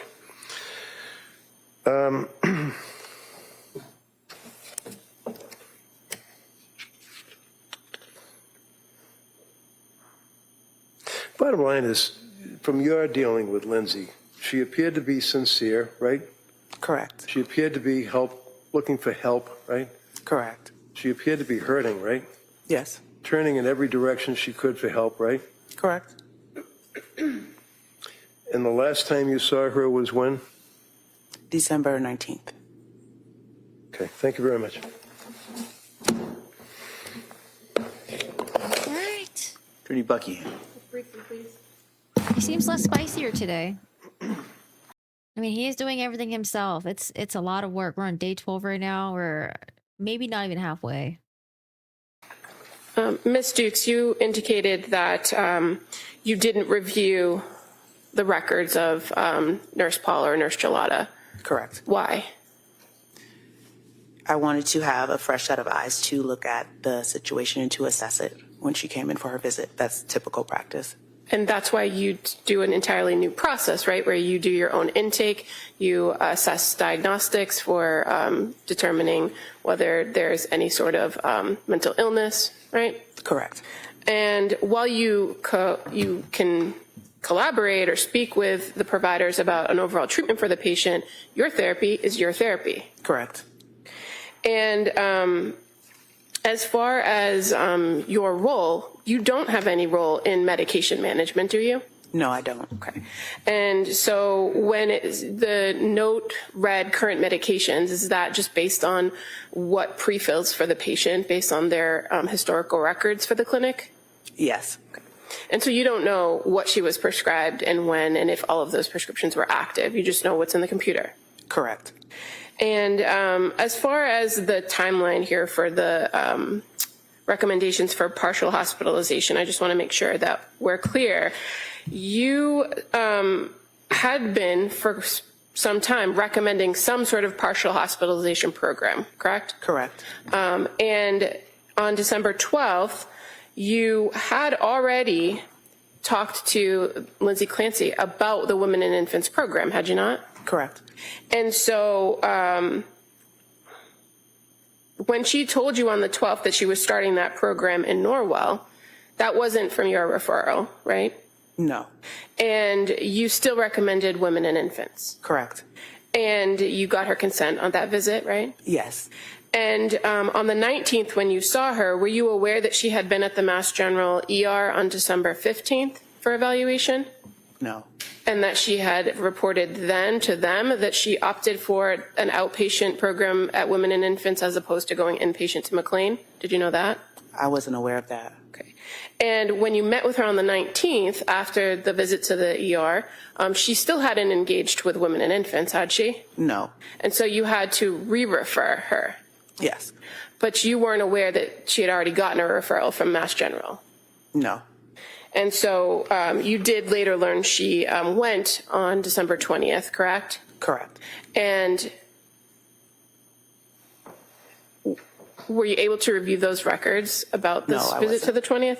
So you don't know that the ultimate plan and assessment for her was that they didn't think she qualified for the program, but they provided her with several options for other inpatient treatments for medication management, partial hospitalization, and general mental health. Did you know that? No. And as of your last meeting with her on December 19th, ultimately, what were your impressions of how she was doing? Better. My impression was that her symptoms were improving because of the social aspects, spending time with family and friends and able to exercise when before it was difficult for her to engage or pay attention. And your observations of her while you were interacting with her, were they more positive than on previous occasions? Yes, she was able to smile and laugh. Okay, thank you. What was she laughing about? When was it she was laughing with you? I believe that was the last visit, the 19th. So on the 19th, it was on television or was it in person? It was a virtual visit, a video Virtual visit. visit. Yes. And on the 19th, on the Oh, here comes the television. virtual visit, what was the purpose of that visit? The purpose of that visit was to see if she was able to connect with care. Okay. So you would have, I guess, in your notes or a reference to the fact that on the 19th of December that she was laughing. Not that she was laughing, but that she was able to laugh. Able So, to laugh. Yeah. Okay, because I'm looking here on December 19th, telemedicine. Letitia, I apologize, Dukes, perinatal behavior health program. And you talk in that form about the date of the service, December 19th, psychotherapy, PCP, Margaret, that would be the primary care, Margaret Anastasia. Perinatal behavioral health program, you talk with the quote, if this is telehealth visit, please dot the phrase video visit, whatever. Therapeutic intervention, she's 32 years old, married, female, presents for postpartum anxiety. Symptom management, patient continues to have low mood and numbness. Numbness. Was she laughing when she had numbness? What date are you looking at? December 19th, the last day you saw her, or the last time you had any contact with her. She didn't appear to have that, no. She didn't appear to have what, laughing or numbness? Numbness. Well, it says right in the notes, does it not, that the patient continues to have low mood and numbness. Yes. Okay. I don't want you to say yes unless I show it to you. So, very good. Patient continues to have low mood and numbness, right? Correct. Patient has not had suicidal ideation and did not need crisis intervention over the weekend. In other words, she didn't kill herself, right? Correct. To help with the mood, patient has been spending time with her husband, children, and exercising, right? Yes. And exercise is one of the things that you would generally, your people would generally recommend that the mother People do, would right? recommend. Correct. That's a good thing to try to do. So funny when he says stuff like that because he's like, you doctors and whatever it is you are, psychologist, psychiatrist, whatever. To exercise, right? Correct. So the fact that the government has records that show that she would take her kids or her husband would take her kids, that they would go to a local gym and exercise or swim, that's consistent with what she was advised, right? Correct. It doesn't mean that she's just out there having a good time exercising, right? Objection. No rule. She was told that's a good thing to do, right? She was told that that was a good thing to do, but the fact that she's able to follow through and do it shows improvement. Oh, okay. So when did she go to the gym? She didn't give me exact dates. These are things that Did she you ever told me ask she her? did. Did you ever ask her? If you're telling me that, this is showing improvement, is it in the records? Does it indicate that you asked her if she was exercising, and if so, where and when? So we don't write down everything that we talk about in the meeting. It's particularly a summary of that visit. Okay, and all I did was ask you about patient was spending time with her husband, children, and exercising, and then you said that that's an indication that she's improving. Correct. Okay, and then I asked you if she's going to a gym. That's not a bad thing, is it? No, it's not. Okay. And then it says that she received a call, and counsel asked you about this. She received a call from women and infants, but missed the call. Do you remember that? Remember the DA asking you that question? You said that she missed the call. Yes. She didn't continue to read that the reason she missed the call is that she was at another medical appointment, right? Correct. And she called you back, right? Yeah. Okay. Clinician, you, provided contact information for women and infants. Patient reported that she would contact them today, being December 19th, but in fact, she did, and you did with, back it up. She did with your help, and she then went the following day on the 20th, right? Correct. Okay. And finally, fair to say that nowhere in here does it say that she was laughing? You would have to go to the assessment, the risk assessment. Okay, let's do that. Got it? Let me see, please.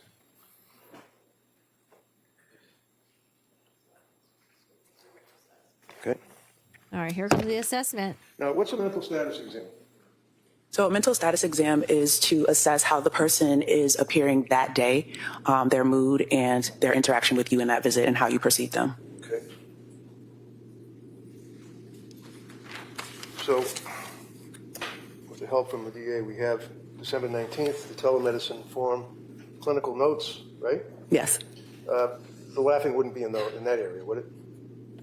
No, it would be more so in this area. Yeah, okay. Yes. Mental status exam, right? Mm-hmm. Appearance, hygiene, WNL. Within normal limits. Okay. Clothing normal, eye contact normal, build normal, posture normal, body movement normal, right? Yes. Behavior is cooperative, right? Yes. And speech is within normal limits, is that correct? Correct. Emotional state, affect. Patient reports feeling numb and having low mood for most of the day, right? Yes.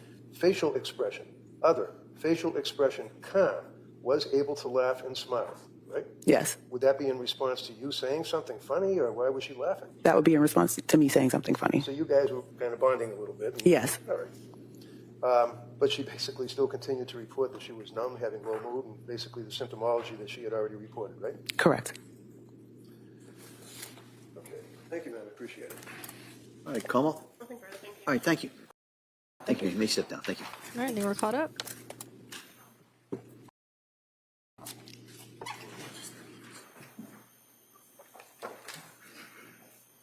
Lunch break? All right, Como, do you want to call your next witness? I'm also called Cameron Daly as its next witness, please. Oh, no lunch break? Okay. Oh, no, we're going to break for lunch.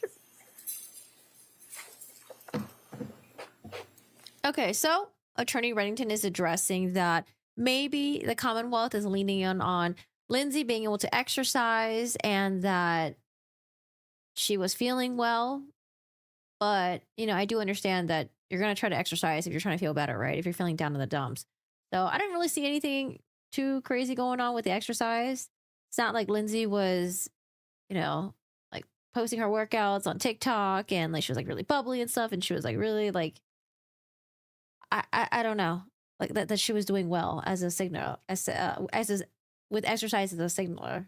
I'm trying to say signaler. Yes. Okay. And then, what was the other one that I wanted to bring up? Exercising, and there's something else that he mentioned that I think he was trying to jab at the Commonwealth. It was exercise and something else. Oh, you know what? Are we ever going to revisit where Lindsay was when she dropped with the kids at the YMCA place? I don't know. I felt like the Commonwealth was hinting that Lindsay dropped off the kids at the YMCA place and she just left the gym and went to go do other things. Are we going to hear about that? If we don't, I'm going to get really annoyed.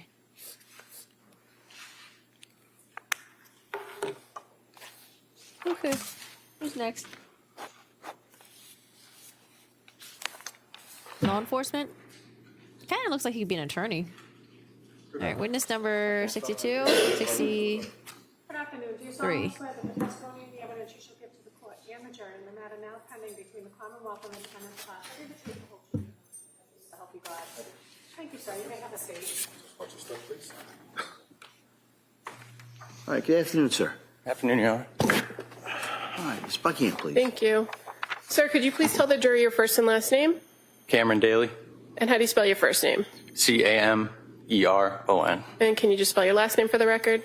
Daley. And where do you work? Duxbury Police Department. How long have you been there? 6.5 years. And back in January of Are you the lead detective? 2023, what was your assignment then? Patrolman. And I'm going to draw your attention specifically to January 24th, 2023. Were you asked to do a particular assignment out of Duxbury in that evening? Yes.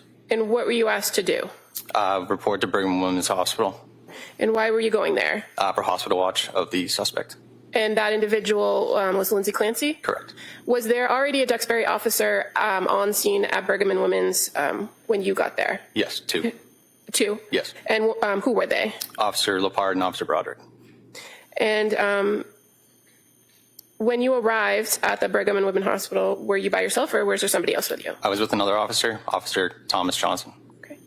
And were you able to make observations of the suspect, of the defendant, Lindsay Clancy, on that day? Yes. And she was asleep, was she not? Correct. And she had medical devices attached to her? Yes. Was she being treated by the medical staff there at Brigham? Yes, periodically. Okay. And were you inside or outside the room, if you know? Outside the room. And were any visitors or any other people other than the medical staff in that room with her while you were there? No. And from the 24th into the 25th,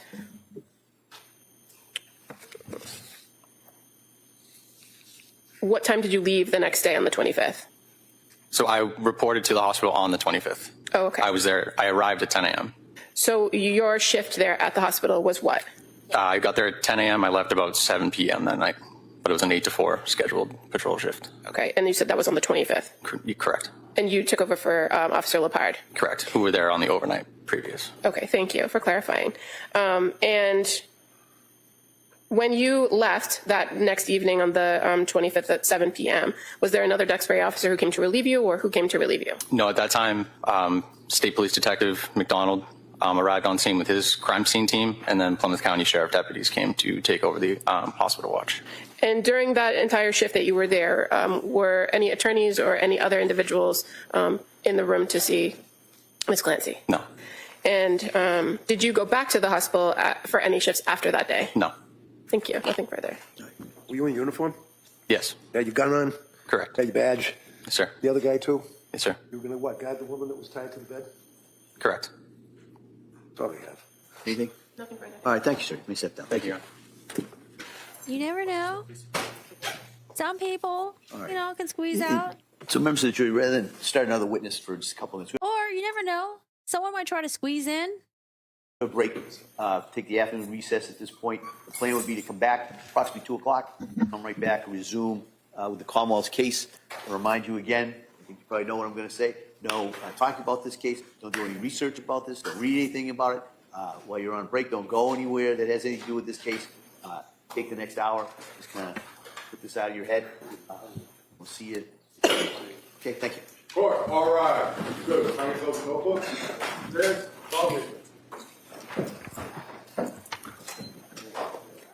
Okay, so he guarded the room. Did we really need to bring him in for that testimony? Are we just trying to have the longest witness list in history for funsies? I don't know. Maybe he's important somehow.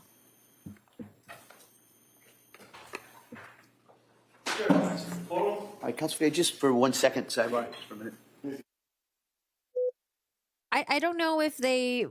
I was thinking maybe they ran out of witnesses and these cops were like, you know, across the street on standby. Or I don't know if we're going to start getting into testimony about the hospital room again and his phone call. I don't know. Maybe availability issues. All right, so they are on lunch break today. Today I think I'm only going to be covering half the testimony. I got to go back to packing. So unless something crazy pops up, I might be back, but I will do a recap of today's trial. And guys, thank you so much for watching this with me. I appreciate you guys. All the conversations that we're having, all the other thoughts that I haven't thought of, different opinions. I do appreciate it. It breaks the intensity of the testimonies. It's just jarring, if anything. I'm just like, huh? They kind of look like sisters. I'm pretty sure one prosecutor is Hispanic. And I think she looks like she's Hispanic. One definitely looks white to me. He just came to tell us he was there. He's like, sup, I was there. Peace out. Bye, y'all. All right, but I am going to be watching this trial, though. I will be watching this trial. I just have to multitask and just, do other stuff. So thank you so much for watching this with me. We have been doing recaps of this trial. So if you guys haven't seen the recaps yet, or if you're lost on certain days, or if you need refreshers, go check out my videos. We have recaps on there. And I will certainly do a recap of today. All right, and we'll do one of today. Now, for today, so far, not really too much, nothing new, nothing insightful, really. But we did finally get to hear from Letitia Dukes, who was one of Lindsay's therapists, counselor. And she worked at South Shore for 5 years. She's not with South Shore anymore. There's different type of therapies that they offer. There's cognitive behavioral therapy. There's a dialectical therapy, which Lindsay was doing the cognitive behavioral therapy, but the dialectical one, I think, was discussed. I don't think it was done. There's EMDR. There's a short-term support for weeks until, if Lindsay were to be transferred to a higher level of care. So typically they deal with, women in the perinatal phase, I guess. This is up to 2 years. So while they're pregnant and maybe 2 years after postpartum, the sessions are about 30 to 60 minutes long. And again, she's going to reiterate that Lindsay had the concerns of the anxiety, the lack of sleep, depression symptoms. There was frequent passive, unaliving ideations, thoughts of wanting to die. However, she had no plans, no intent on acting on any of it. And she never did. And they're trying to help Lindsay, in terms of coping with anxiety, depression, teaching her the skills for that, building a community. And if none of this is working, then Lindsay does have to be referred to a higher level of care if needed. Lindsay was tearful in their session when discussing her anxiety symptoms. She was worried about her. The fuck is that noise? She was worried about her infant. Ooh, faucet water leak sensor. Oh gosh. And then she felt like she had this addiction to the Ativan. However, we did already hear testimony about the Ativan, and Lindsay had only been taking it for about, maybe at this point, 2, maybe almost 3 weeks. And because she was taking it as she was supposed to, she was following the instructions, they did not believe that she was addicted to the Ativan. Lindsay didn't also have any other symptoms that would show she was going through withdrawals. And, like what I mentioned before, feeling sweaty, the nausea, the vomiting. So they're like, no, you're taking it as directed and it works for you. And if this is the only medication that works for you, it doesn't mean that you're addicted to it. They talk about all the other visits that they had with Lindsay, same thing, with these intrusive thoughts that she was having. However, she didn't have any plans or any, intent on executing this. Patrick would show up and be there for Lindsay as well. And I think this is where, December was getting really bad. So Patrick is showing up. He's like participating in Lindsay's care. Now, there was no observations at any of these sessions that there were signs of mania, delusional thoughts, paranoia, or psychosis. There were 4 visits. One of them was in person, but Lindsay made the decision to do telehealth visits or telemed or telemetry or television visits per Attorney Reddington. There was mention of Lindsay trying to get into the Women's and Health Clinic. She was denied because, as you found out yesterday through Attorney Reddington and through today too, it was because they felt like Lindsay needed to taper off the medication first. That was like the main thing that had to be addressed. I'm waiting to look, I'm waiting to hear from Rhode Island Women's and Infants Center. Now, the cool thing about the center though is that not only do they treat the infants, the women, sorry, but infants are allowed to also come too. So I think that really helps. If you're someone that's suffering and you're trying to bond with your infant, maybe you're trying to deal with some coping skills with your child. So I can see why they prefer to have Lindsay to be sent here. Lindsay did have the support system for her family members, her mother-in-law, her husband, and she would contact crisis if she needed additional support. So they didn't think that Lindsay was someone that was in dire need or someone that needed to be, Section 12. Lindsay had the support system. She would recognize when things were bad. She would get the help, the contact, the crisis if she needed. For example, there was a weekend that was really bad, and she contacted Aspire, I think, like the crisis center, and they were able to talk to her and provide her the support that she needed. But yeah, the last time they hear from Lindsay was, I think the last visit was on December 19. It seems like Lindsay was doing better. Her sleep had improved, although she still had low mood and she still had that numbness that she was reporting. But there was no, there was no crisis happening where they felt like they needed to intervene. Lindsay was saying that she has spent time with her family, her children. She was exercising, and Letitia Dukes did note that Lindsay was more engaged. She was smiling. She'd be laughing at some of the jokes that Letitia made, and she seemed to be enjoyed to be with her family. So it seems like things were getting better. But then we do find out that on December 29 is when Patrick calls in to Gelada, was like, hey, Lindsay is safe, but we need to get into McLean ER or McLean psychiatric unit. Things are not good. Alrighty. So, that's pretty much it. In cross examination, he mentions a telehealth, that it was, most of these meetings were telehealth. He goes through Lindsay's visits. Nothing really stands out to me too much, aside from just reiterating the visits. And, he was trying to jab at her at, like, well, in your notes, it didn't say that she had the ability to laugh, but it was in a different part of the assessment where she notated that Lindsay was able to smile and laugh. And then we hear from, two police officers that guarded Lindsay's room. We'll see what the importance of that is. It has to do with whether or not people visited Lindsay, whether or not the expert that was hired by the defense told Lindsay to tell everyone that she was hearing voices. That's pretty much it. But yeah, we'll see where that goes. We will see. So, today's gonna be a half day for my stream, but the court is gonna be back in about roughly in an hour. I would probably say they'll probably be back in like an hour and 15 minutes. I don't know. They're always running late over here. But I'm gonna do the recap for you guys still. I'm just gonna be listening to this on my own while trying to multitask in the background. All right, guys. So thank you so much for hanging out here, and enjoy the rest of your day. If you guys gotta watch this elsewhere, Law and Crime Court TV. If you don't want to see the chat, you can close the chat and just watch it peacefully by yourself. However, if you want to pull out your boxing gloves, maybe have the chat on, have fun, have a go at it. I don't know. There are some spicy members or spicy people in the chat in the other bigger streams, which is understandable. The bigger the streams, the more people you have. And sometimes they're just people that are just trolling. I don't know. Bye, y'all. Don't do the doobly kookity dook. All right, guys. Enjoy the rest of your day. I will see you guys tomorrow. Bye.